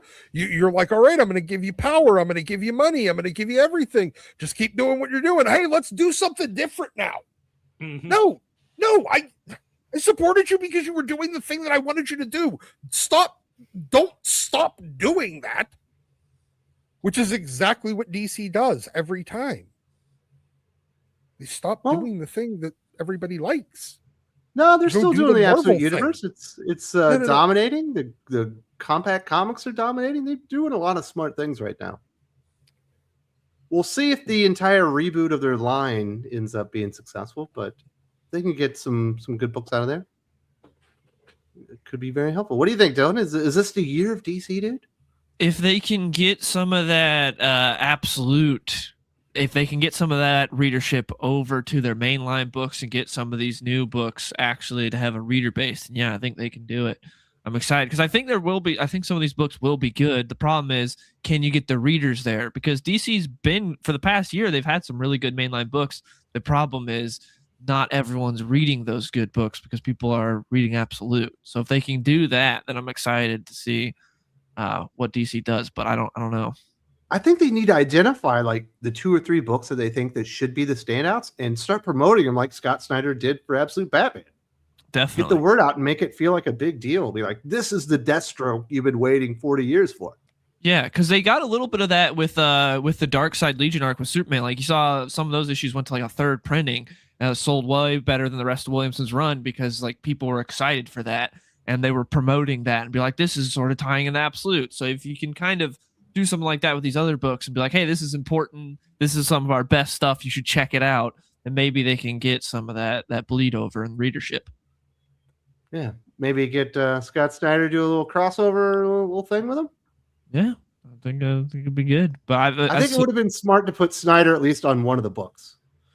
Probably instead of just Absolute Batman. Maybe get Jason Aaron on a book. You know, people probably think he's a big name right now with Absolute I don't Superman. think so because a lot of people hate with Jason Aaron. The thing is, Jason Aaron with Absolute Superman, top 5 selling book. Yes, but he has like as far as a lot of view of him, both sides kind of hate him because one side hates him because he doesn't write good comics. The other side hate him because they feel he was racist with his portrayal of Ra's al Ghul. So there's, there's and Pocahontas. Yeah, Pocahontas and Conan. Wait, how was I missed the Ra's al Ghul controversy. What happened there? Because he's like Middle Eastern and bad. That's basically it. Jason Aaron didn't do that. That's literally it. I see people all that because I was like, oh, people turn on Absolute Superman, and you'll see Twitter comic fans talking about it. They're like, oh, he's doing stereotypes and it's bad. There's a whole regime right now that is being fought against in Iran because sometimes stereotypes are true. Some people are bad from all walks of life, no matter where you're. Some people are bad. Nope, can't do that. Yeah. I dropped Absolute Superman after 2 issues because I did not care for this version of Clark. It took me gave me zero reason to like the guy or care about him at all. Yeah, so, I really tried to. I have not jumped back in since. Yeah, I came back for like 3 or 4 issues, and then I was because they had this really good Brainiac issue, and then I was like, nah, I can't do this. This isn't a Superman, and he doesn't even like people. He doesn't want to be here. What, they tweak his costume this week or something? They made it more blue to make it more look Superman-y or something? Is that it? Was it? No, I didn't read the book. I'm just tired of like Dick Superman. I'm really over it. And all the evil versions of Superman and all the less than pure versions of Superman. I'm really like tired of it. So you want to see Superman beat the holy shit out of Homelander and be like, stop besmirching my name? I absolutely want to see him beat the holy shit out of Homelander. Same. You need to put old boss battle on your pull list there, Hicks. Yeah, probably won't do that, but I'll read it. Jeremy Adams. Well, it's not a series; it's a one shot. It's a one shot, yeah. So I'll just pick it up off the shelf. I'm not putting it on a pull list. All right, Sully, you read more Marvel comics than anybody I know. Not this week. What do you think? Thank God. But go ahead. Do you think DC is ready to overtake them? Are they ready to cede the crown? It feels like they've kind of already done it. I think so, because you were nice enough to send some show notes and that I read, and the ICV2 thing that you sent about the top 20 graphic novels of December 2025, which that's Christmas season. So people are buying Christmas presents, but that's the data. And for units, DC has 18 out of the 20 in the top 20. And it's like, wow, that's just units. So Marvel's one book is an ultimate book, and they're about to kill that universe. Yeah, and then the but for dollars and for graphic novels by dollars, via Comics Hub, DC has 11 of the 20, and then there's some like really there's some standouts there too. Like there's like an X-Men Jerry Duggan omnibus hardcover that goes for $150. So they probably sold a few thousand of those and just cracked that list, But there's Teenage Mutant Ninja Turtles, The Last Ronin's on that list too. But that could be a perennial at this point, But there's some just like really like interesting titles, like Batman Year One is on there. Martian Manhunter's got 2. They have a hardcover and the Absolute Martian Manhunter Volume 1 Martian Vision. It's on there twice. DC's just clobbering everyone right now. That's the proof of the pudding is on the plate. And I think the only reason Marvel still has the market share lead is just because they put an extra 25 books out every month. Probably. I mean, yeah, they mug the shelves by like throwing stuff at the wall and see what sticks. And nothing's sticking though. That's nothing sticking. That's the problem. Exactly. And DC stuff is sticking because like him or hate him. I mean, Absolute Martian Manhunter is it's like an indie darling, but it's a DC book. You know what I mean? I don't get it, man. The Martian Manhunter thing is strange. It's well colored. I'll tell you. I think it's a beautiful book to look at. Yes, the art and the coloring. I think the coloring really nails that because it's so vibrant and it's such a. It's very striking, but it's Dennis Camp. I'm not gonna get into it. It's Denise. Denise, I'm sorry. Denise Camp. You didn't like Endgame? The Endgame, I liked seeing Death's Head because I was a big Marvel UK fan when I was a kid in the 80s because I had access to those books at Tower Records, So it was good to see Death's Head. If you don't know who Death's Head is, that's he pops up at the end of that book. Death's Head or Death's Head 2? I think it's Death's Head 2. Is it Death's Head 3 at this point? I have no idea. Ultimate Death's Head 2. Ultimate Death's Head, yeah, it's Ultimate Death's Head, isn't it? But the whole thing, about the condition of the maker, I think, if I was Reed, I would split myself in 2 literally and put that out there. You know what I mean?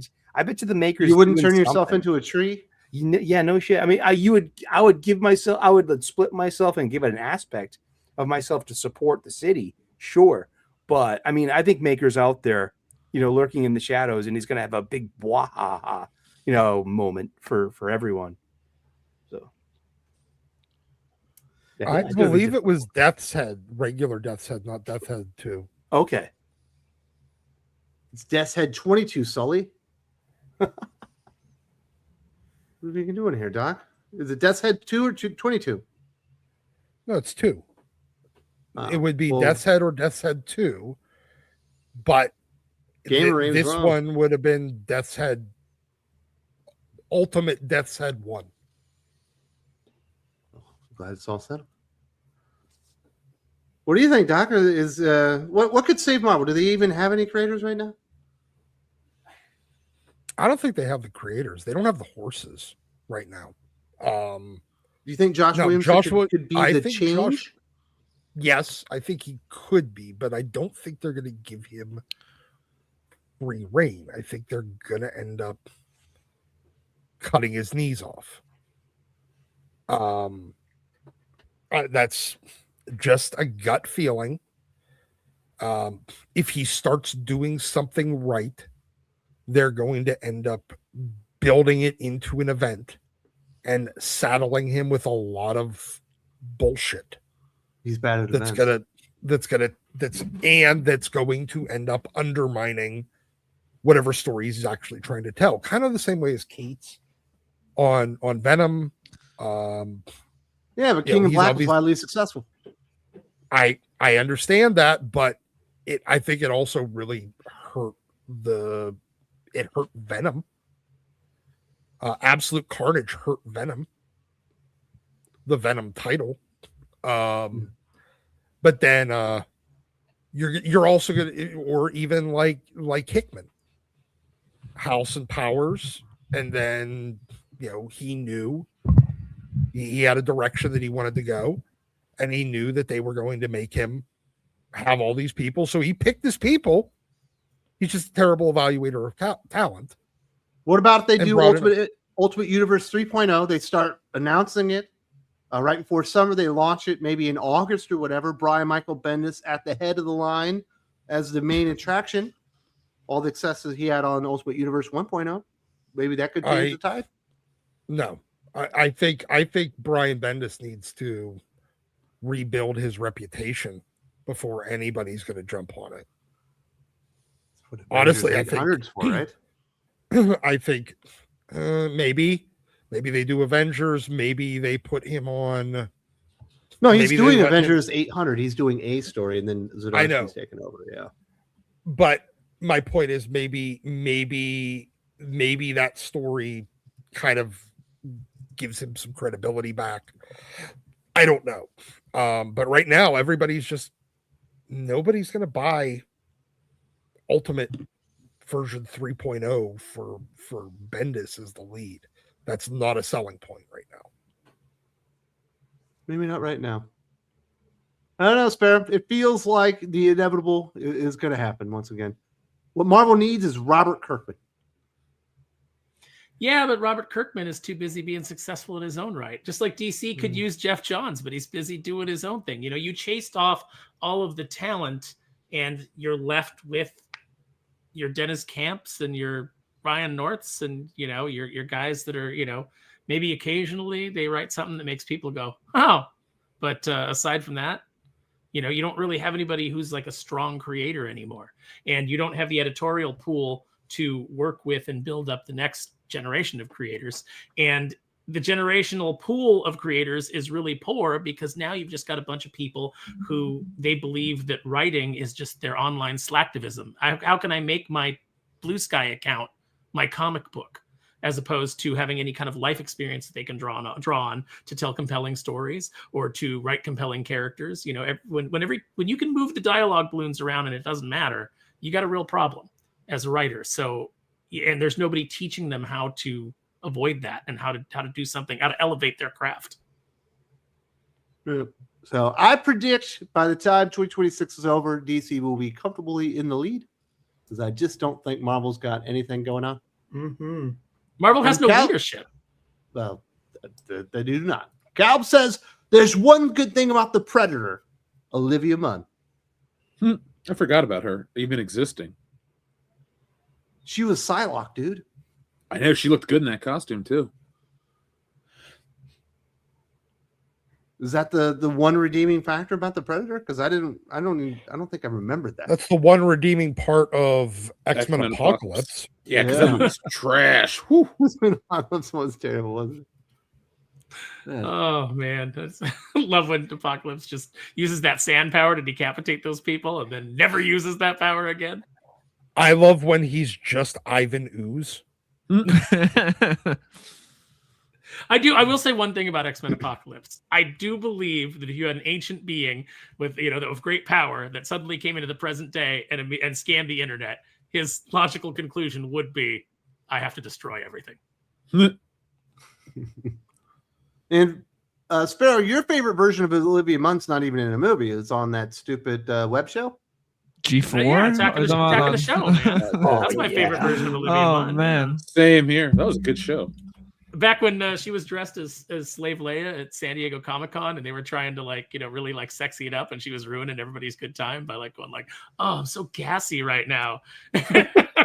Kevin Pereira's like, you're ruining this. Maybe I think our favorite was when she was married to Perk Rogers. Uh-huh. I don't know who that is. Who's Perk Rogers? She dated Aaron Rodgers for a bit. Oh, okay. When he was on before a lot of drugs. Is that before she ruined John Mulaney's marriage? Yeah. Why don't you like Aaron Rodgers? He just took you to a division championship. He took you in the playoffs in the driver's seat to win the Super Bowl, Doc. Yeah, there is not a chance in hell that they are going to get anywhere close to a Super Bowl. But, I mean, technically, Tyler Luke's not the one even that took him to. Yeah, to the exactly. They failed their way into the playoffs. They won 10 games, dude. I don't have anything to say about Aaron Rodgers. I like Aaron Rodgers. I'm a Derek Jeter guy because he's a beautiful biracial angel. I like Aaron Rodgers. I just didn't like it when he wouldn't show up about ayahuasca or whatever peyote shit that he was I smoking. like Oh my that God. he is clearly lying about having a wife, though. That's fun. That's As a soon fun as- little wrinkle to this season. As soon as you have a friend who does ayahuasca, that's all they All freaking talk about. It's like going vegan for the spirit or something. Oh yeah, it's just or my a God. bicyclist.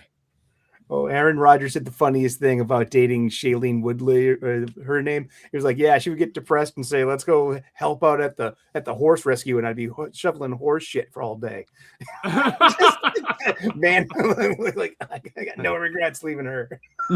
So the Netflix had that really cool documentary a few years ago with that British dude. It's talking about there was an ancient civilization that got destroyed. Remember that one? It's not That's Ancient every Aliens. episode of Ancient Aliens. It's similar to that, but it was a special, just on Netflix. They did a second season. He did ayahuasca, and the entire show is about that. I was like, what is going on here? I have. He went to a shaman and I guess had a vision. You do something like that. Oh, That sounds horrible. Yep. Well, the thing Well, about doesn't- ayahuasca is that you actually end up like probably puking and shitting yourself as part of the experience. So yay! That sounds fun. yeah, it sounds Sounds great, good. right? And yeah, I want to do that in the desert. To empty Yeah. your spirit and mind, one must empty the vessel of the body first. Namaste. All right, I'm doing ayahuasca with Sully. He's got the right attitude. Yeah.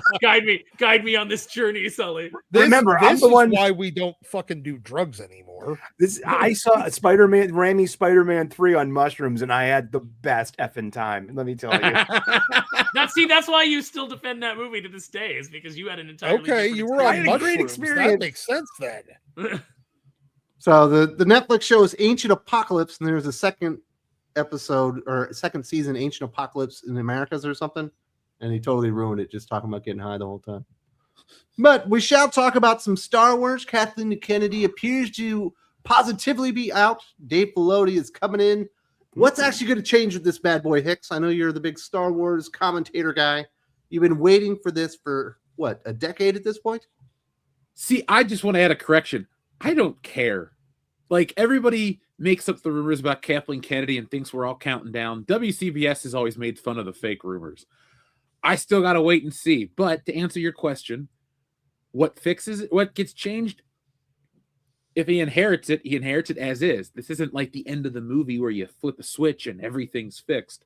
So I'd say nothing changes for a long while. Now, if these next few movies come out and they're solid, I wouldn't say that they're going to be associated with this next era. They'll be, the end of the Kathleen Kennedy era, and they'll try to spruce this up and make it sound exciting. So, Yeah, but Filoni's been in the whole time. Why would anybody expect it to change? exactly. And I don't think his contributions are the world's greatest contributions to Star Wars. It's complicated. It's a franchise that has a lot of bad and a lot of greatness, and so some of it just kind of mixes together. But I like the Clone Wars. I like some of his contributions, but look at Mandalorian. Look at everything that's on Disney Plus. This guy's been here the whole time. Look at What's everything gonna he's change? done without George approving or disapproving.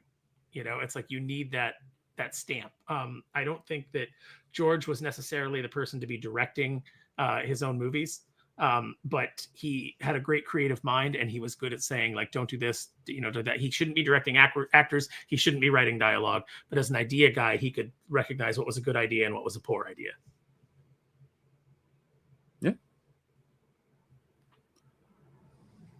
So what do you think Filoni's greatest contribution is? Because I think the Clone Wars movie is probably the worst Star Wars movie, even worse than The Last Jedi. Oof. I just meant the TV show. That movie is terrible. Yeah, the movie is bad. What is it? Well, it wasn't Zero the supposed Hutt? to be a movie. Nothing wrong with Zero. I like Zero. Zero was awful. Zero was great. But, of course, the answer is Ahsoka. No, Ahsoka's terrible. I hate Ahsoka. The show? The The character. character. And her sticking around. George Lucas wanted her to die during Order 66. And then Filoni was the retard that was like, no, we're gonna Wait a have her get second. expelled, and then she'll be a gray Jedi. Now we've just got No such 100 thing. million more years of Ahsoka. I hate She's the Ahsoka. bestest. She's the bestest ever. I hate her so much. I know a lot of people love her, but I hate Ahsoka. And she also breaks a lot of the lore because it doesn't make any sense for Anakin to have an apprentice. And then she's never mentioned. Then also, why isn't he a master if he had an apprentice? It makes no sense. Her existing is so stupid. I find think her she wasn't a incredibly master Why didn't annoying. he because the say Jedi that? Council were being petty. Why didn't he say Because of that during Palpatine. Revenge of the Sith, where he said, like, no one's ever been on the council and not been a master, and I have a Padawan. Yeah, it's like I trained the whole apprentice. That's like better than everyone. Matthew Stover has a great kind of back in the novelization of Revenge of the Sith. Like, this is great because Palpatine's just pulling his effing strings, man. He puts him on the council knowing that the council won't grant him mastery, and he tells Anakin right before this, "Listen, I know about you and Padme. You can save your wife. You can access the Jedi holocrons, but only a master can access them." So they cut that set up to payoff in the movie. That's in the book, though. I was just so excited for Clone Wars to be more adventures of Obi-Wan and Anakin, and then that gets sidelined for Ahsoka. It's like she drags down the first 2 seasons, and then it gets pretty good. It gets better after the first 2 seasons, yes. But then also that 7th season was abysmal. That Disney Plus season, awful. Yep. But I was so looking for it. Like, finally, all the mentions that they always do in the prequels, talking about how Anakin saved Obi-Wan like 9 times. Like, we're gonna see all that, and it's like, but what if we introduce a new character, and it's mainly about her, and you don't get a whole lot of Obi-Wan and Anakin together? If you want to read Anakin and Obi-Wan together, you needed to read the Dark Horse comic books. Yeah. Even then, it would take a break every now and then to focus on Quinlan Vos, which was fine because Quinlan Vos is a great character. But you would get more of that in the Dark Horse stuff by Ostrander and Dersema. But I think after, like you're saying, after the first 2 seasons, Clone Wars gets pretty good for the most part. There's still some crap in between that's not too good, but I'm not excited for Filoni to take over. I don't. Especially because he loves his original creations. Yeah. Every chance he gets, he brings in his original creations, like he's done with Ahsoka, just making it like a new season of Rebels, or like he did with The Mandalorian, where he's like, I'm gonna bring in all my characters are back, and it's like I don't care about more these people. I don't care about them. I don't want more of this, and I just don't think he's the guy. I'm not excited for him to take over. It makes me sad. You think he'd be cheering for Kathleen Kennedy to go away, but it's like this feels more like a lateral move. Yeah, it's like you're getting Kathleen Kennedy's mini-me, basically. But what about Lin-Wen Brennan? She is the other name that's been bandied about with Filoni, perhaps being like a co-president. She's the president and general manager of Lucasfilm Business, and she started work for ILM back in 1999. So she's been with the company all of this time and remembers the day when Star Wars was king and it sold. Kathleen Kennedy didn't fire her. That gives me pause. She might not have been doing a good job if Kathleen Kennedy kept her around and was like, this lady's great. She's going places. Future for Star Wars still looks dim. I'm just super over anything related to Star Wars. I don't think it can come back. I really don't. I think the future's in the past, dude. If you look at all the merchandise right now, it's just original Star Wars and other stuff. And they're really pushing hard, trying to get people ready. And you see, Aaron, they got a new toy line coming out that's like buff Star Wars figures again, but they're all original trilogy. Yeah, it's like that's not gonna do it. Just like going to the 4-inch ones that they made really cheap. That I'll see it at Ollie's. 5 POA. It's like that didn't work. The problem is that Kathleen Kennedy, in her absolute fumble to try to make this a girls' brand, lost an entire generation of young boys being interested in Star Wars. There is a desert of kids that don't have any interest in Star Wars, don't want to buy any of the toys, don't care about the merch, don't care about the shows, don't care about the movies, and they're not going to be able to get that back. The damage that she's done in 10 years would take 30 years to repair. And I don't know, man, but a buffed up Obi-Wan Kenobi that's like 250 pounds of solid muscle is Sir Alec Guinness. Oh, with the clone what armor? I was thinking about this morning as I was taking my shower, and I was thinking about the fact that we were going to do the show and we are going to have to talk about Star Wars again. I was thinking about the Obi-Wan show, and then that made me think of like A New Hope. I was like, Darth Vader's like, I said something, a presence I've not felt since 9 years 15 ago. minutes ago. Yeah, 15 minutes ago. Because they were talking about like, if we get a season 2, there'll be another conversation between Obi-Wan and Vader, and you're like, why? What is that? It's not additive. It's you're subtracting. You're subtracting from everything they do subtracts from the original trilogy. Every single thing that Disney tries to do.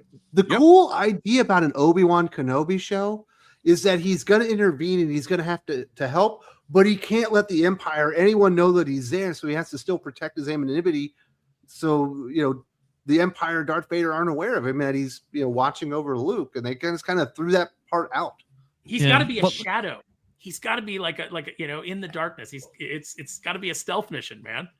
Well, Obi-Wan fell apart because it was supposed to be a movie, but then Solo failed because Kathleen Kennedy fired the original directors and got Ron Howard to come in and essentially doubled the budget, so that movie failed. And so she's like, oh, no one wants Star Wars movies anymore. Everyone wants TV shows. So then they got the Kenobi show on track. And then she read the script right as they were about to film, didn't like it, scrapped that, so they had to rewrite it because she thought it was too dark and needed to be more hopeful. So they had to rewrite it on a whim and redo the show completely. And so you get the dumpster fire that was Kenobi, and she just sabotaged it so hard. It should have been a movie. Kathleen Kennedy thought that the dark times were too dark. A period of time described as the dark times. How did Andor happen if she was like, it needs to be more hopeful? Again, I think Andor benefited from having lesser known characters. I think she didn't care. She's like, who gives a crap about these? Yeah, she's like, who cares? We'll let Tony Gilroy have his little thing over here. I don't care about these characters. These aren't big fan favorite beloved characters. I think that's why. Additionally, we do have to remember that the Empire is retarded enough to not realize that a guy named Old Ben Kenobi was Obi-Wan Kenobi. Yeah. He just found some Jedi robes and wears them. There's a theme in Star Tatooine Wars. is not really under Imperial control. They do have some say so with the port and stuff like that, but otherwise the Hutts run it. So there's a running theme in Star Wars, though. It's hiding in plain sight. And you can see it all over the original trilogy, all over the prequel trilogy too. Palpatine was hiding in plain sight. They hid Luke in plain sight on Tatooine. But yeah, Ben Kenobi it's baked into Star Wars. Yeah, but I will say that everything looks really dim for Star Wars right now. But I don't think anything's too big to come back from, because people are yearning for good Star Wars. If you give it to them, the people will show up. You just saw it with the Revenge of the Sith re-release last year. It was I think the biggest re-release ever of a movie, or it was second. It was top 2, I know. It was huge. People want good Star Wars. People want it. And during that time, the Battlefront 2, a dead game, servers blew up because people want good Star Wars. The problem is you're not giving it to them. But if you get someone that actually has talent and knows what they're doing and gives people good Star Wars, the audience will show back up. Star Wars isn't beyond saving. It's just everything looks pretty dark right now because Disney has no idea what they're doing. As long as the sequels exist, you cannot get yourself out of this. As long as that is canon, you can't dig yourself out of this hole. I disagree. I think you can, because I think if you give people good Star Wars, and as long as you're not constantly referencing the sequels and making things around that time, then people will show up and will just be just put it in the back of their mind and act like it didn't even happen. I think you can do that. I agree with Dylan on this. I think you can memory hole them without. But that's essentially decanonizing them. Memory holing them is essentially erasing them. So that would be good. I'm fine with just memory holing. Yeah, you just don't address anything related to that stuff. Yeah. Because I think if they release the original cuts of Star Wars, Empire Strikes Back, and Return of the Jedi, and they're going to, I think they'll do very well. Yeah, they're supposed to get a home video release at the end of the 2027 for the 50th anniversary. Like I say, you got to follow the merchandise. They've already been setting this up with reintroducing Luke and Han and Leia. I mean, they're in your local stores again. Before it was, oh no, we got to get that version out. So we got before it was that Lucasfilm was drawing circles and lines through it on Luke images within Lucasfilm. Yeah, JJ said it's not Luke's story anymore, Mark. It was so tough to read. Did you see the other big Star Wars news this week? No. Tom Cruise shot one of the one of the scenes for Starfighter. He was visiting Sean Levy on set, and then he just like jumped in the water where they were filming, grabbed the camera, and like filmed the lightsaber fight. Oh, So now I'll see Starfighter. Yeah. Lightsaber fight in water sounds fun to me, Aaron. Yeah. It wasn't Rise of Skywalker. You go enjoy it. I'm not paying for it. Man, so I have no interest in Mandalorian and Grogu because I didn't really like the Mandalorian very much anyway.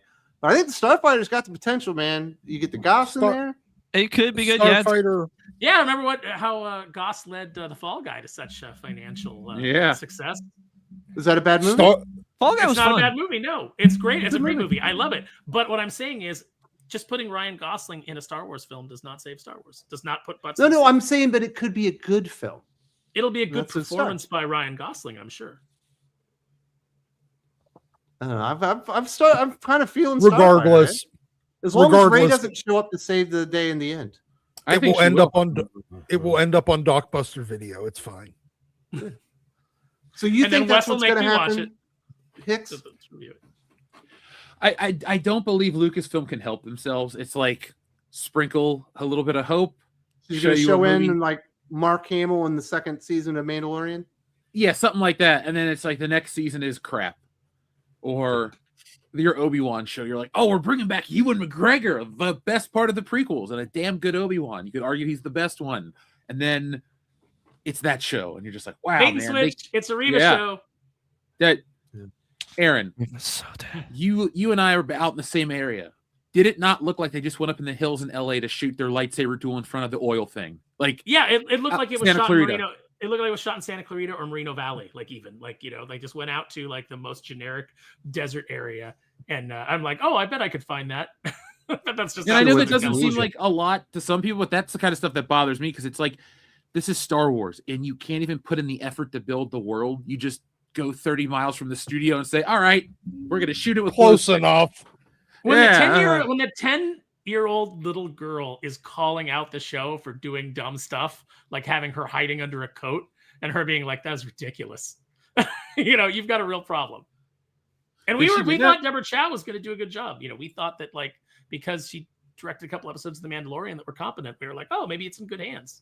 And it turned out that it wasn't. Now, I don't know if that's Deborah Chow's fault or if that's Kathleen Kennedy again coming in and saying, I know what to do and ruining everything, because it sounds like that is essentially her role at Lucasfilm, is hire some people to do something, then come in and just take a big steaming dump right in the middle of it. So, Hicks, do you think that they're going to transition away from the prequel or sequel era stuff and go back to the original trilogy, even like Disney World? No. I mean, there's so much money put into that. And I mean, it would just require a few little rebranding things like a new satellite dish on the Falcon, or, I mean, I guess it's just it and just replace those characters. But I don't think they will. I think they'll just keep trying and trying. And maybe if it doesn't work by like 2050 and Star Wars is still relevant, like the way it is now, where the old stuff still tracks when an actor dies, people care, all that kind of stuff. Maybe they'll just kind of reset it, just make it kind of like generic Star Wars world. And I think that would work because it's still kind of burned in to the public consciousness. But we're at that point where that original version and the prequel version haven't been maybe reintroduced as much because of the Disney stuff. And so it's like, you have to do it now, or if you have like a lapsed generation, it could go away. It could be treated like The Wizard of Oz, where lots of people love it. But how many kids are watching The Wizard of Oz today compared to what they were watching it, 70 years ago? We got Wicked now. Yeah, but that's a reimagine. I guess, you know what? Disney Star Wars is Wicked. There we go. Thank you. That's true. Based on an original work. There you go. That's great, Jeff. But it's based on an original work that takes an enormous dump on The Wizard of Oz and the work of Well, I mean, the Disney Star Wars takes a tremendous dump on Star Wars. Yeah. There's a reason that when people say Star Wars now and they're talking about Disney, they do the quotation marks in the air. Star Wars. It's like, oh, you talking about Lucas? Yeah, I'm talking about Lucas Star Wars. I've had multiple people in conversations say that. It's like, some of the Star Wars we've been getting. And you're like, oh, this is the one time I will allow air quotes. Aaron, the one problem, though, is like, you get people that make excuses for the bad George Lucas stuff, where you're like, oh, this is terrible, but, this is worse. Like, I remember leaving these theaters disappointed in 99, 02, and not 05. 05 was good, but Yeah, you know, that one's good. One and two sucked, man, and they're not that much better in hindsight. Like, oh wow, Rick Ole's so great. No, he's just, Two's awful. Two's a terrible film until the two last. was the worst one until But- 7 came out. But Django, that it's like even when you were coming out of 2 and you were going like, man, that love story made me want to shoot myself in the face. You were like, yeah, that Django Obi-Wan stuff was pretty good, wasn't it? Uh-huh. You know, and it's like in the arena stuff was the arena monsters were pretty cool. You know, just like in the first one, people came out and they're like, oh, you know, like I remember enjoying Phantom Menace, but feeling some kind of like unease. And then you got out in the parking lot with your friends and you started to talk about it, you know, and you went and you got something to eat and you were talking about it and you're like, yeah, I don't know, maybe I just need to see it again. Like you were so hopeful that you went back and you saw it like 2 more times. And then you were like, yeah, no, this is not really what I wanted. But you were still like going like, but the pod racing stuff was kind of cool. And the Darth Maul fight at the end was dope. There was always something to come out of there. There was none of that with Last Jedi for me. I didn't come out with anything. I was like the one moment that I leaned forward and was like, this might be interesting. They immediately nerfed it. And Rise of Skywalker was just a dumpster fire. Like there's nothing in that movie that's redeemable. There's nothing in it that's cool. There's nothing in it that makes you go, oh, well, that could have been something. None of it. None of it at all. Yeah, they all suck. And I didn't really love Force Awakens. I was like, I get it. You know, I was like, I get why they did this. I hate Force Awakens. Me too, that's the one. But it's I not hate. good. It's not It was good. fine. I hate Force Awakens more than I hate Last Jedi. Same, because it's the one that duped everybody. It's just as stupid. Yes, It has all the it's- same problems. But because everyone was riding the emotional high, we made the video about it on the channel. They sold you emotions on a trailer. Once they can get that public, trailer is amazing, though. I will say that the trailer is incredible. The but movie's nothing terrible. they needed to do after that, selling you of the emotion mattered. They sold you that. You were hyped. People went in. They wanted to just feel that. They shut off their brains. They felt it, and it was the experience they wanted. It's just as dumb as the other ones. Rey's just as bad. Kylo's just as bad. Han Solo gets done just as dirty as Luke Skywalker. But because Mark Hamill bitches about it constantly, and Harrison Ford doesn't care. give a I mean, shit. Rey's worse in The Force Awakens than she is in The Last Jedi. She does save herself, and then she does defeat Kylo Ren the very first time she ever touches a lightsaber, despite his lifetime of Right, training. because she Yep. Xeroxed his skill set when they touched mines. This was in Dude, the novelization. That interrogation where he's interrogating her. He's this big guy in the First Order. She's just this desert girl that lost her parents, and he starts crying during it. What is going on? Why is he crying during the interrogation? Yep. I just remember when he took his helmet off for the first time, the entire theater erupted in laughter. Hmm. And then she doesn't even believe the Force is real, but she knows how to do a Jedi mind trick. How does Yep. she know how to? That doesn't She's make a any sense. natural. She had to ask and be like, "Is this?" Real? But it got a chuckle. It got a Entire sensible movie chuckle from the pisses audience, me off. Dylan. It got a That's so sensible chuckle. stupid. So it's And- all worth it. I feel bad for Adam Driver because he tries his hardest in those movies. Adam Driver is great with the terrible, with the When he horribleness he's stops the given. bolt in the opening scene, it's Yeah, one that of the was coolest pretty things cool. in Star And Wars the history. sound Yeah. design is incredible as always. Like Mhm. that, hearing that bolt in the air was so good. I remember Yeah. hating Now, The Last Snoke Jedi so is much. far worse than The Force Awakens. No, You guys Force agree? Awakens worse. I 'Cause didn't. The Last I Jedi is didn't all of walk them out are of the awful. theater angry like I did after The Last Jedi. Well, I was like, I can't believe this Ryan happened. Johnson stabbed you with the sword that J.J. Abrams forged. And I hate The Force Awakens so much. What he set everything up for what Ryan Johnson did in the second one. But at least in The Last Jedi, there are moments where the first time you watch it, you think maybe this is going to get interesting. And then he 180s and makes it just Mhm. status quo again. But there Yeah. are moments where it's interesting. The Force Awakens isn't interesting for a single second. Mhm. Not a single the only second of that thing that- movie is intriguing or interesting. To The where at only least The thing Last Jedi does some of that and then doesn't Well, do anything with it. Here's a The good only thing that keeps Go ahead, Zach. Go ahead. The only thing that keeps you invested in The Force Awakens as you watch it is you're wondering what's going to happen to the characters you care about. Like what's going on with Luke? What's going on with Han? What's going on with Leia? And then when you The Han death realize, scene was awful. Yeah. oh, Yep. It's so- terrible. and you knew it was coming. That was the worst part. I was like, oh god, Harrison Yeah. Ford wants to die, and here it is. The enormous it's- bridge with no rails. Right. That's not good. I think it was He Chris dies like a Ford. villain. Yeah, he said like he dies like a villain. That's the villain's death. He falls off the bridge into the mist. That's the exact same death that the Emperor had in Return of the Jedi. Well, it's like Pretty poetry, much. Sully. It's like like poetry. poetry. It's supposed to It rhyme. rhymes. Ugh. I never noticed that until now. Thanks, Sully. Well, but here's one too that like Ryan Johnson on Last Jedi was so in cahoots in lockstep with Kathleen Kennedy that there are no reshoots. There were no pickups, no reshoots, and there were no rewrites of that movie. And that's odd for a Star Wars movie.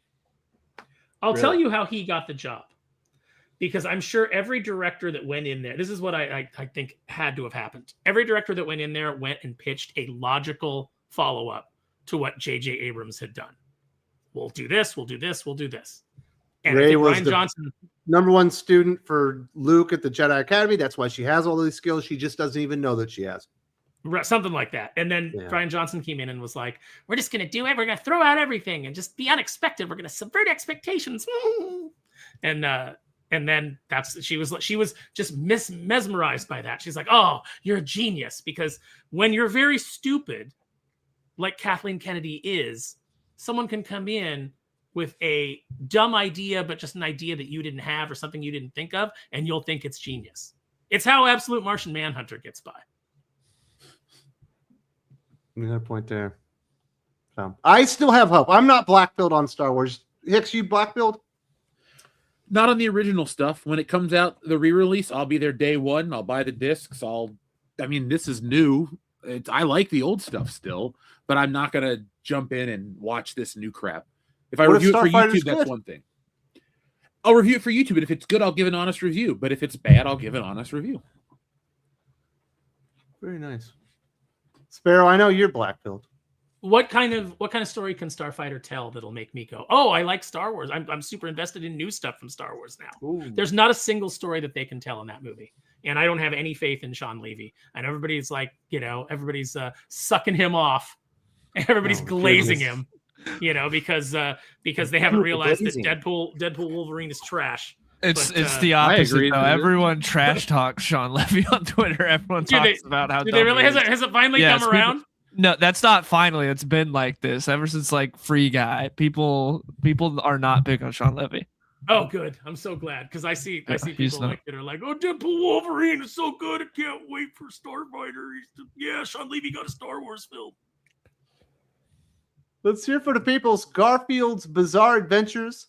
Dave Filoni has praised all of Kathleen Kennedy's decisions and has doubled down on calling those who criticized Ray's character as misogynist. Yeah. That's how you survive. He's a survivor. He might as well be playing that Destiny's Child song all the time. He's going to say he's a corporate tool. He's going to say what. It seems like a continuity move, not a admission of we made a mistake. We need to go a new direction. Mm-hmm. Yeah. Probably not the best signal to send, right? Here's the thing. Do you know how you definitely guarantee that you don't become Kathleen Kennedy's successor? By saying that what she did was by criticizing Kathleen Kennedy before she's out the door completely. Yep. Yeah. You have to wait until afterwards to make. And even then, you should probably keep your mouth shut. Yes, you just kind of quietly change things she did if you actually recognize that they were a problem. You have never within Disney been allowed to say that Disney made a mistake or that you shouldn't or that Disney shouldn't have done something. Right. In every Disney meeting, even if you have a criticism or something that needs to be corrected, you need to pad it out with 15 positive statements before you say one thing that's mildly critical. Hurricane Clark says, throwback to last week's show. In 2005, they released a 1960s James Bond video for Xbox from Rush Your Love. Oh, really? I have it. Yeah. Is it good? Yeah, it's okay. The one before it, Everything or Nothing, was a little more exciting. This one was cool because it had Connery come back, but I really liked the movie, and the game took a lot of liberties with the film. So if you can overlook that it's nothing like the movie, sure, it's fun. The car It's not GoldenEye, right? Nah, GoldenEye. Gold standard. It really is. I still play it to this day. Yeah, it's a great game. The Golden Garfield's Bizarre Adventure. Reva got stabbed and left for dead by Vader, and her plan after that is to go to Tatooine and kill Luke.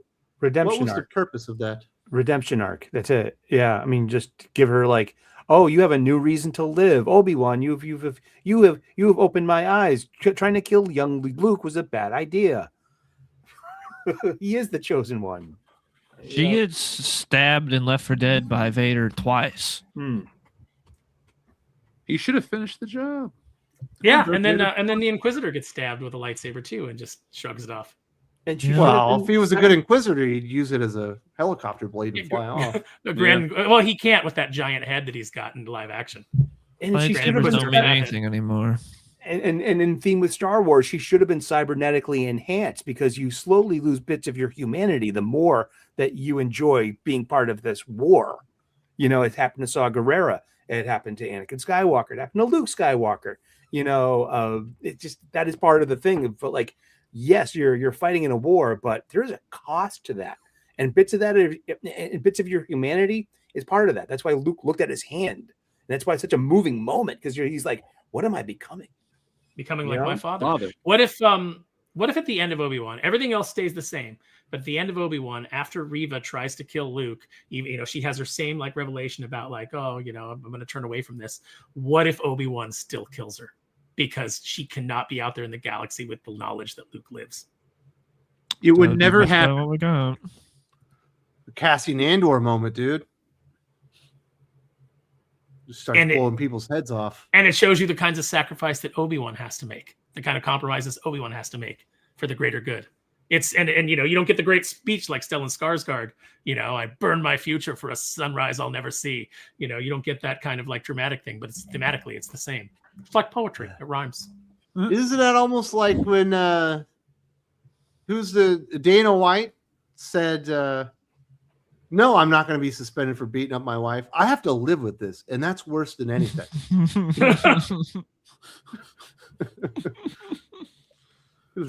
Obi-Wan's like, the things I have to do, I'll have to live with it. He's like, the things I have to do, Luke. I had to beat up Dana White's wife, and I have to live with that. Gallup says on what Garfield says, that's because she's black. She was a token terrible actress, loud and grew black. She wasn't good. Like, she wasn't good in the role. Yeah, but is that why she had to go back and kill Luke, though? I think that was supposed to be the setup and payoff of being like she was that kid under the threat of being killed by his father in the beginning of it, with like, you know, surviving Order 66. And now that's a setup. Now your payoff is she's about to do the same thing. And so at the end, what is she? Like it rhymes. It rhymes, yeah. Yeah. It's like poetry. It's like when you're at a food court, you're eating Mongolian grill at the food court. It's like poetry. And a Diet Coke. Rate that 7. Star Wars won't win back fans until they either parts of the sequel trilogy are fixed or the entire sequel trilogy is made non-canon. I agree with Dylan that memory holding it is fine, because it's essentially the same thing. You just say, we're not going to reference this, you know, just let everybody forget. We're not going to mention Batu ever again. Just like I feel like with Terminator, I feel like we should move on from the Connors and just like do something else. I think that'd be interesting. I think we need to move on from the Skywalkers with Star Wars and go do totally different stuff. I think we can. We've had enough. We've had enough with the Skywalkers. We don't need more. Let's just go do something different. Just go do something totally different. We need a future Yuuzhan Vong invasion.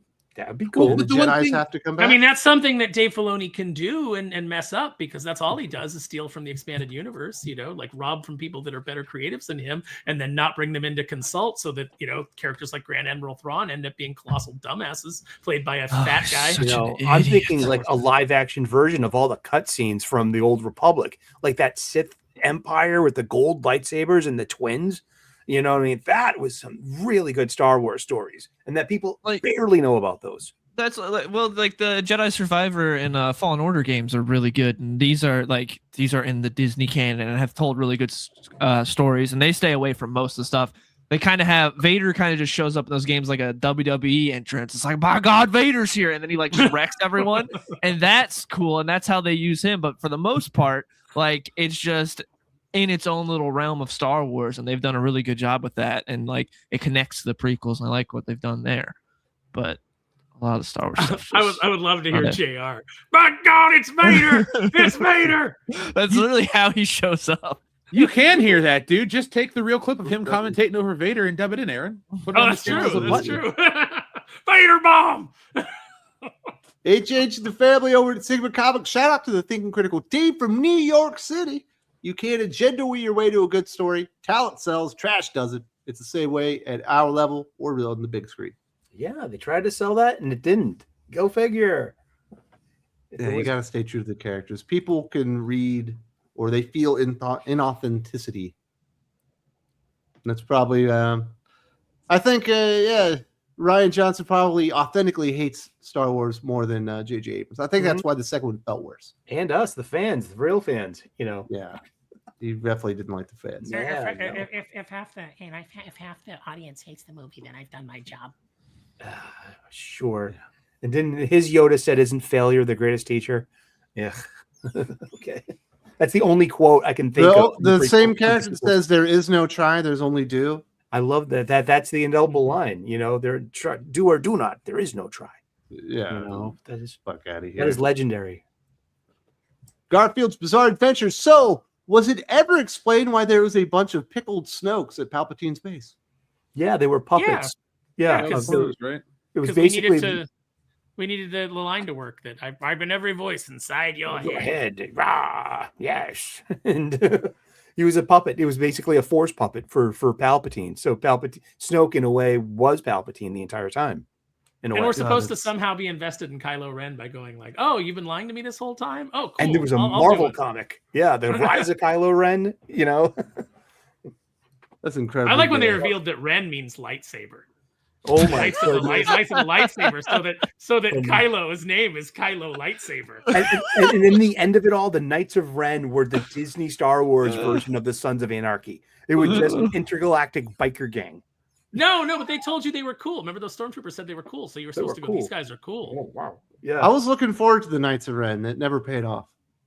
In fact, Ryan Like Johnson just didn't use them, and then he forgot that I don't know who's the fat guy, Greg Grunberg, Snap Flexley or whatever his name is in the films. Oh yeah, he forgot that he existed too. Yeah. The Gilkman returns. Andor is the best thing to come from Star Wars since the original trilogy. Andor is incredible. About television and movies, I think maybe Rogue One's a little bit better, but I'm totally with you. But if you start adding in books and video games and comic books to it, I think I would have to disagree. As far as movies and TV shows go, Andor is incredible. I really like Andor. Yeah. It's really good. It's just sad because Tony Gilroy did that, and now he's like, all right, I'm gonna go do other stuff now. It's like, oh, so now we're done. We don't get any more good Star Wars. Oh, you're getting Ahsoka season 2. You're not excited about that? And also, the funny thing is, like, Ewan McGregor watch Andor, and after that, he's in interviews, like, essentially, like, I didn't know we could make that. I didn't know we could make something that good. And now he's like, because the crappy show he's got, like, we could have had something of the quality of Andor this whole time. And so it seems like he's been buzzing. Like, I need to figure out how to make Kenobi season 2 as good as Andor. I think Tony Gilroy. The Bane trilogy is maybe my favorite thing. And then maybe Vader Down is up there with Andor, Rogue One. The Bane trilogy is before the acquisition of Lucasfilm. No, the original trilogy. He says original trilogy. Oh, okay. So since, what was that, 1986, 84, something like that. So there's been a lot of Star Wars since then. So it is still definitely there's been a lot of Star Wars since then. Yes. What's your favorite thing outside of the original trilogy, Hicks? Oh, this is tough.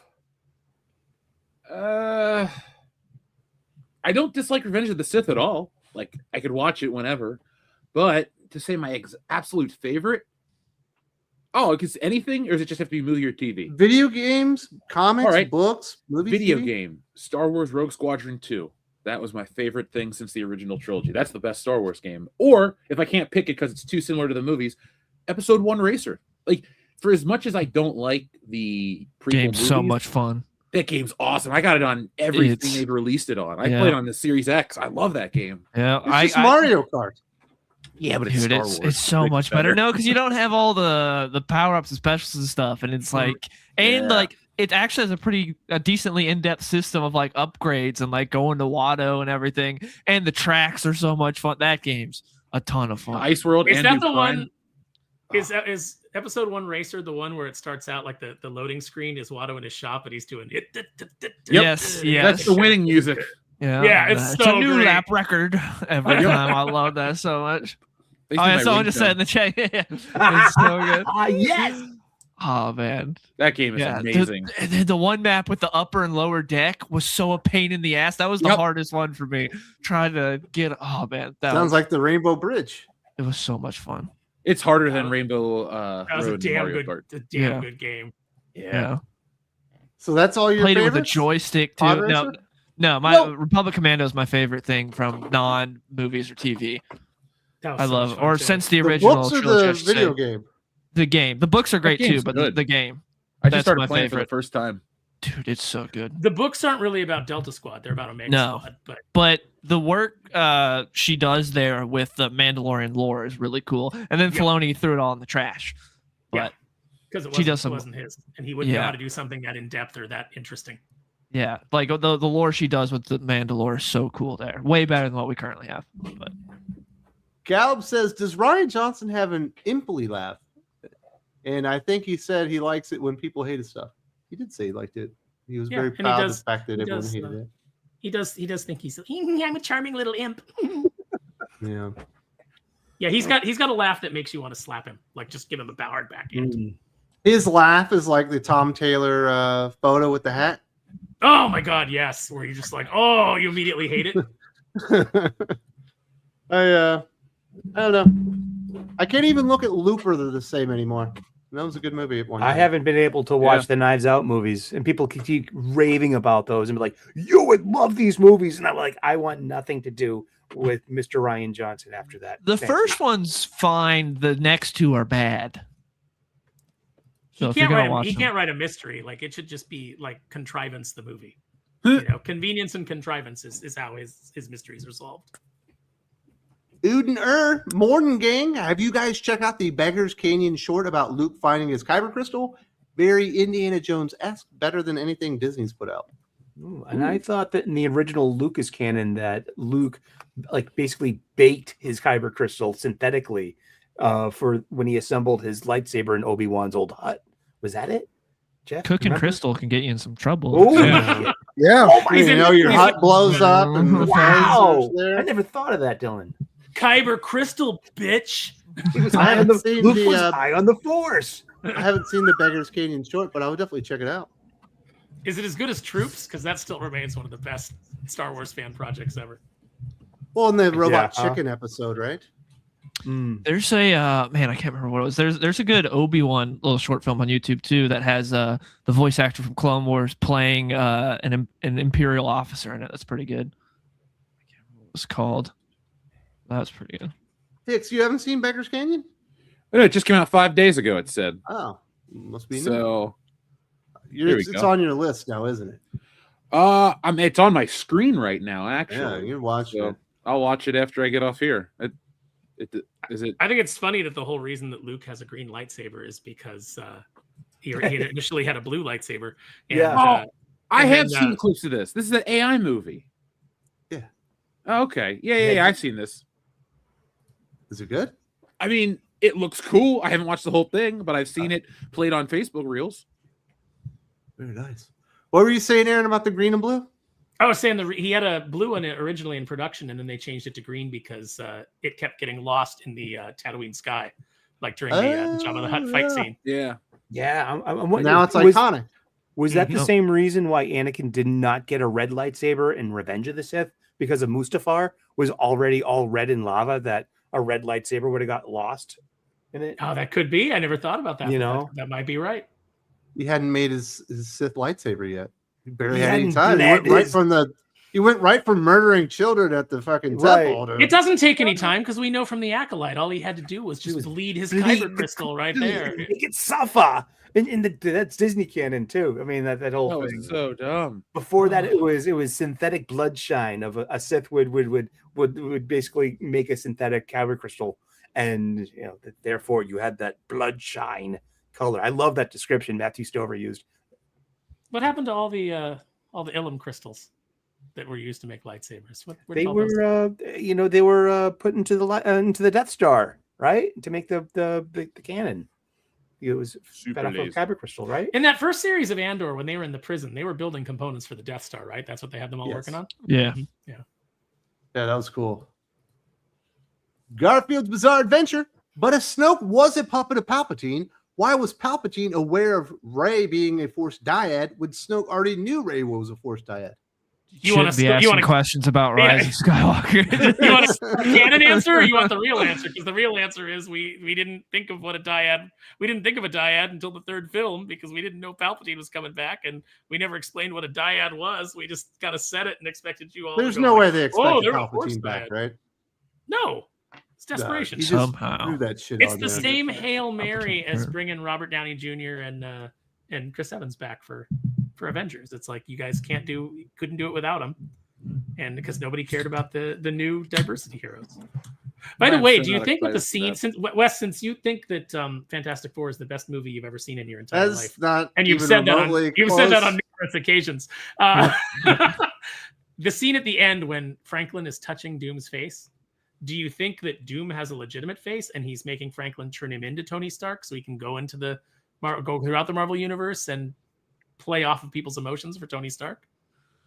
I didn't think that hard about it. Again, That's why he enjoyed Fantastic Four. Didn't think about It was an it. after credit scene. I was having a smoke, like the covers are all down. I got no pants on. Yeah, you were thinking, man, Galactus sure looked awesome. Exactly. It was like, you expect me to pay attention to the after credit scene after a moment like that? It was just basking in the glory of a great moment. Of the greatest movie of all time. Not quite there, but yeah. Ranking one off.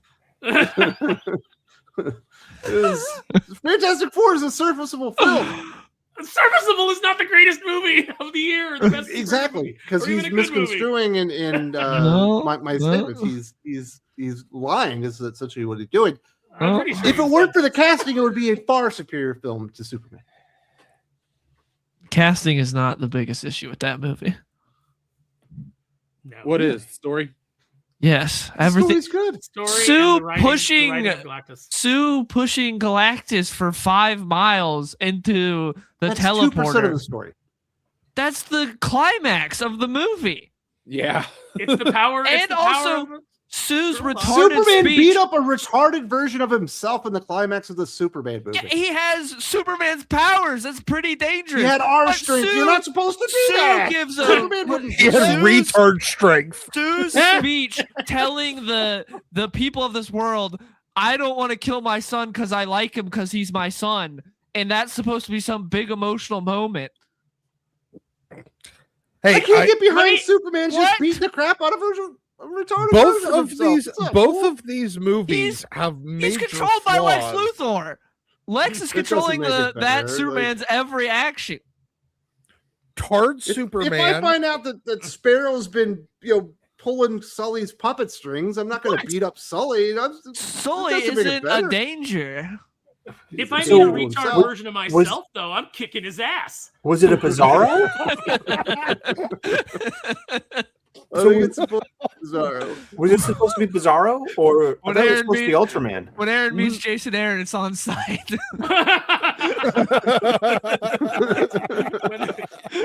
when my mentally disabled clone comes at me, he's going That down. is Jason Aaron. Yeah. Jason Aaron is Aaron Sparrow's retarded clone. Oh man, how the hell did we get there? I'd rather be mistaken for Jason Aaron than be mistaken for Dan Slott, so I'll take it. No, it was the writer dude with the beanie, What was? Chris Arant. Oh, yeah. That's right. If I wear a beanie, you tell me that I look like Chris Arant's avatar. That's right. Yes, because you got the beard. Fantastic. That was a weird place to go.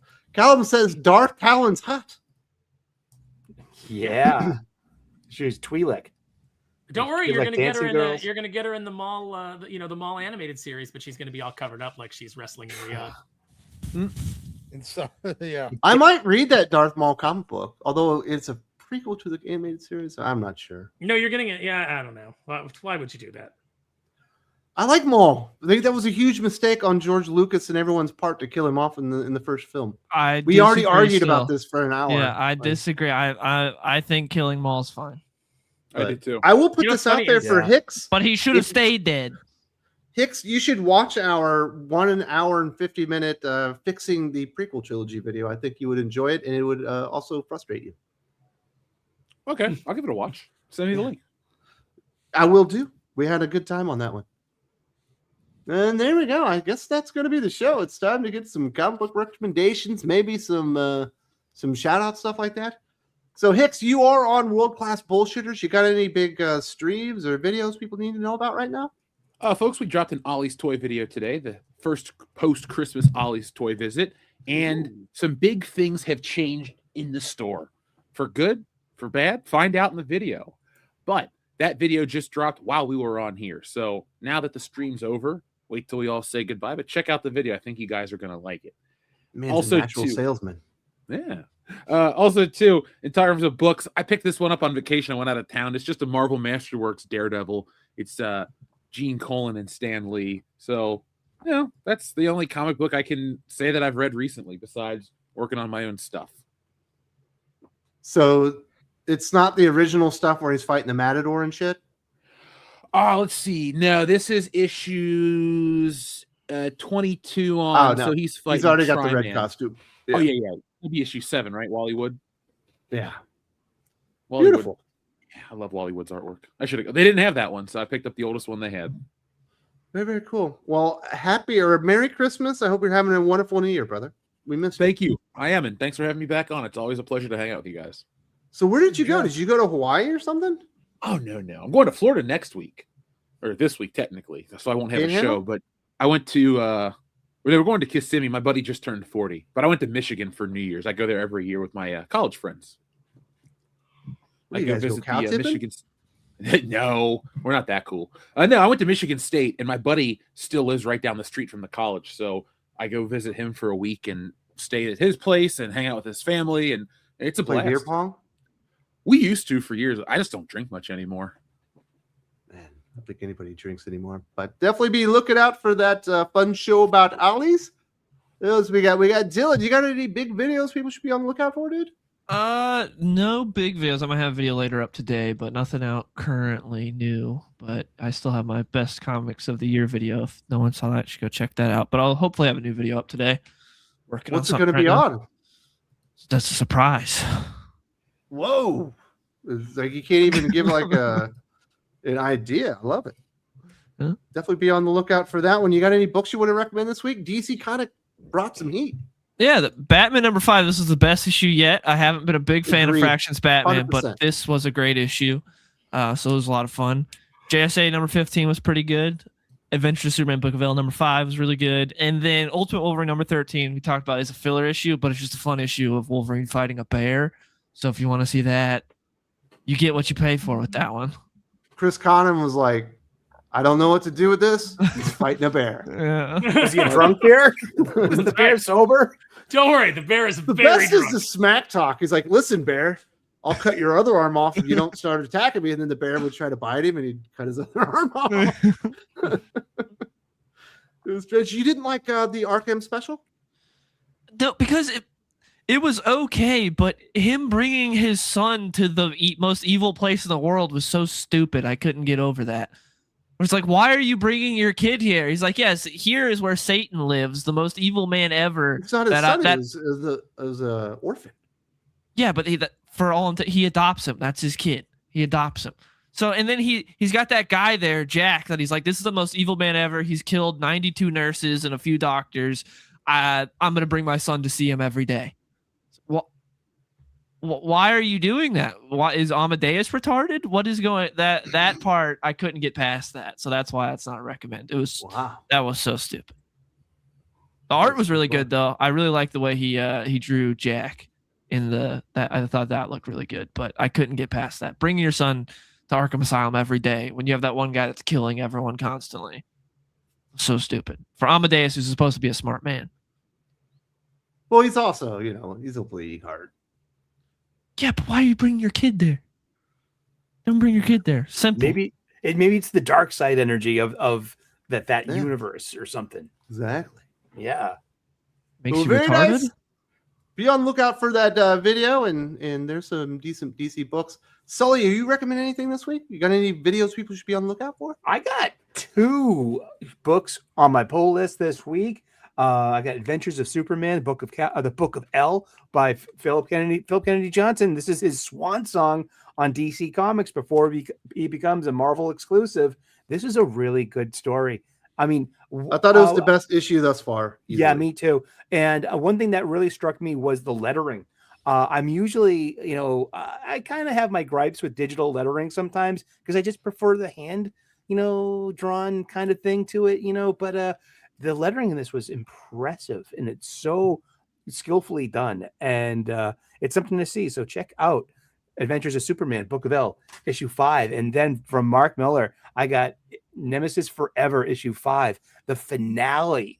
Now, this brings the previous 4 issues. I was kind of, on the fence with, I didn't like the pacing. I didn't think it was actiony enough.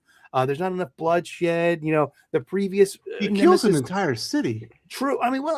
It's like the up close and personal violence that Nemesis is known for. The previous miniseries I thought were better in a way, but then came this issue, and it pulls it all together. And this is going to read really well as a trade paperback. This goes over the top. I had a Yahoo moment. I opened up a page, and it was just like, whoa! I literally had the exclamation. It was that good of a page, like with Nemesis with up close kills. This is a good book, good ending, solid landing, really fun. Mark Miller, you did it again. Thank you very much. And one last thing, I was talking with Wes about this earlier this week. Wes is a huge Exo Man of War fan, the original Valiant Universe stuff. So I saw this on the shelf at my local comic book shop. This is a bundle. This is issues 0, 1 through 35 for $48.77. Yes, for $1.35 each. I got a bunch of floppies, and we're gonna put together a care package for Wes. And Sully told me it only costs $2.50 now. Yeah, exactly. Money well spent. But yeah, I picked this up for you, so you're gonna get this one of these days, brother. And because no one deserves this more than you, Wes. Seriously, he's a huge Exo Man of War fan, and these are great comics. And in that prime, this is Valiant. This was the competition to Image in the way, and these are great. And thank you so much. Dude.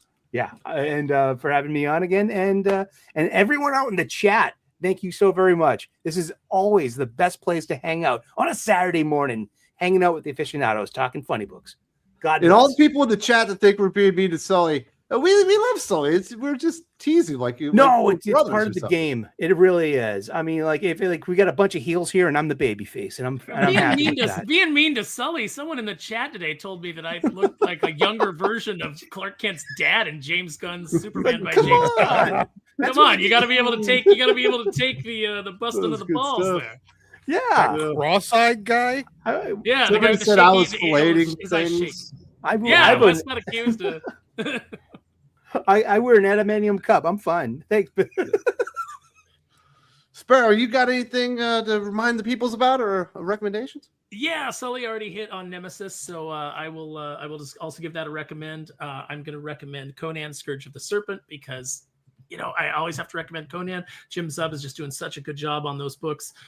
It's one of the things that I really look forward to when they come out. It's like that's if I was still somebody who wanted to sit in the car and immediately pull a comic book out, that would be one of them. But I want to get home and I want to sit on my couch before I and have myself a nice drink while I enjoy my comic books. I'm also going to recommend a Dark Horse. You do it naked. Oh, all right.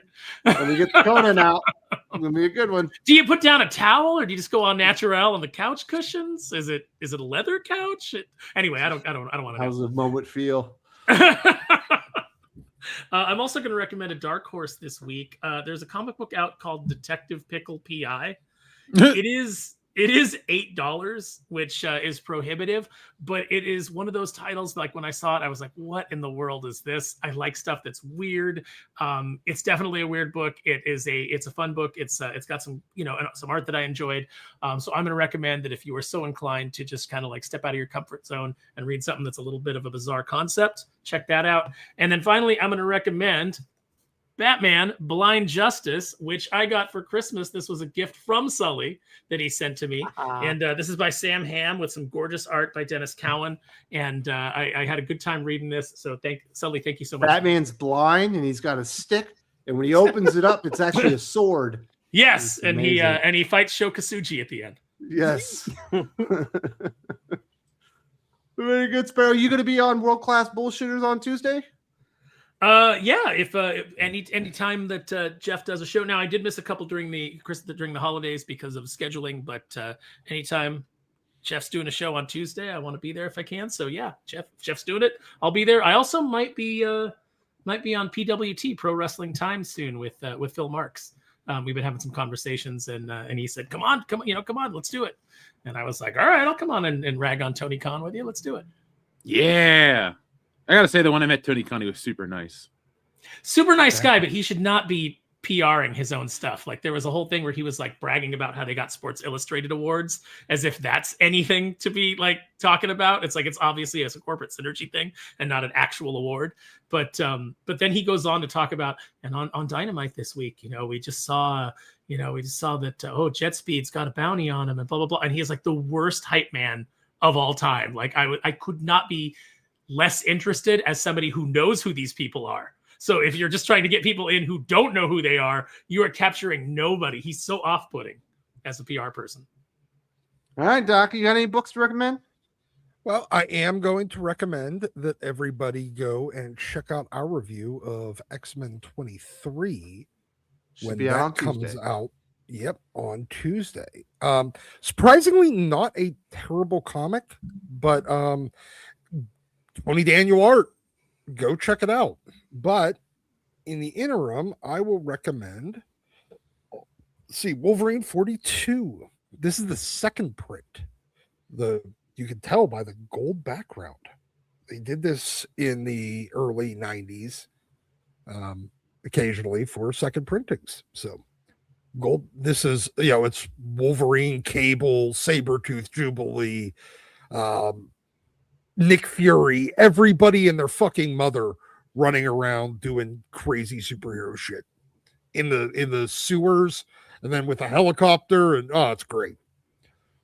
Then we will go to I just read that. X-Men 35, the first interaction between Spider-Man and the X-Men. So, strangely pricey book to find, even though it's not really that important. But I guess it's because it's probably all the Spider-Man completists that hunt for it. But yeah, so Spider-Man meeting the X-Men for the first time.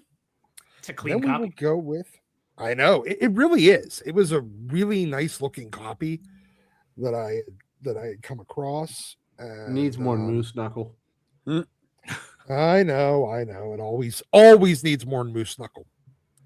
Then we will go with X-Men #1. This is the 20th anniversary edition from 2011, I think. It was the one recolored by a guy by the name of Mason. But it's basically the e-cover, the fold-out cover, but it's all recolored. So 20th anniversary edition, if you can find it, it's kind of weird. It didn't have a big circulation. So try to find a copy. It's a really nice looking book. Yeah. So those are my 3 recommendations for the week. Okay. I didn't realize I only have X-Men book was I out only of have print 3. or hard to find. Yep. I picked it up on only a have whim years 3 ago just because it looked cool. Yeah, exactly. It was one of those, like, I didn't even realize that it had come out in 2012. Have But you I was just, used the digital code, or do you mind if I have that one? is there a digital code? I don't know if there is one. Yeah. 2012, you get a little digital code. Of course, it expires after 1 year, though. Yeah, probably expired. That'll do it, folks. That is the Comics Aficionados. We should be back next week, perhaps with the big guest. We'll see what happens. And everybody have a great weekend. I know I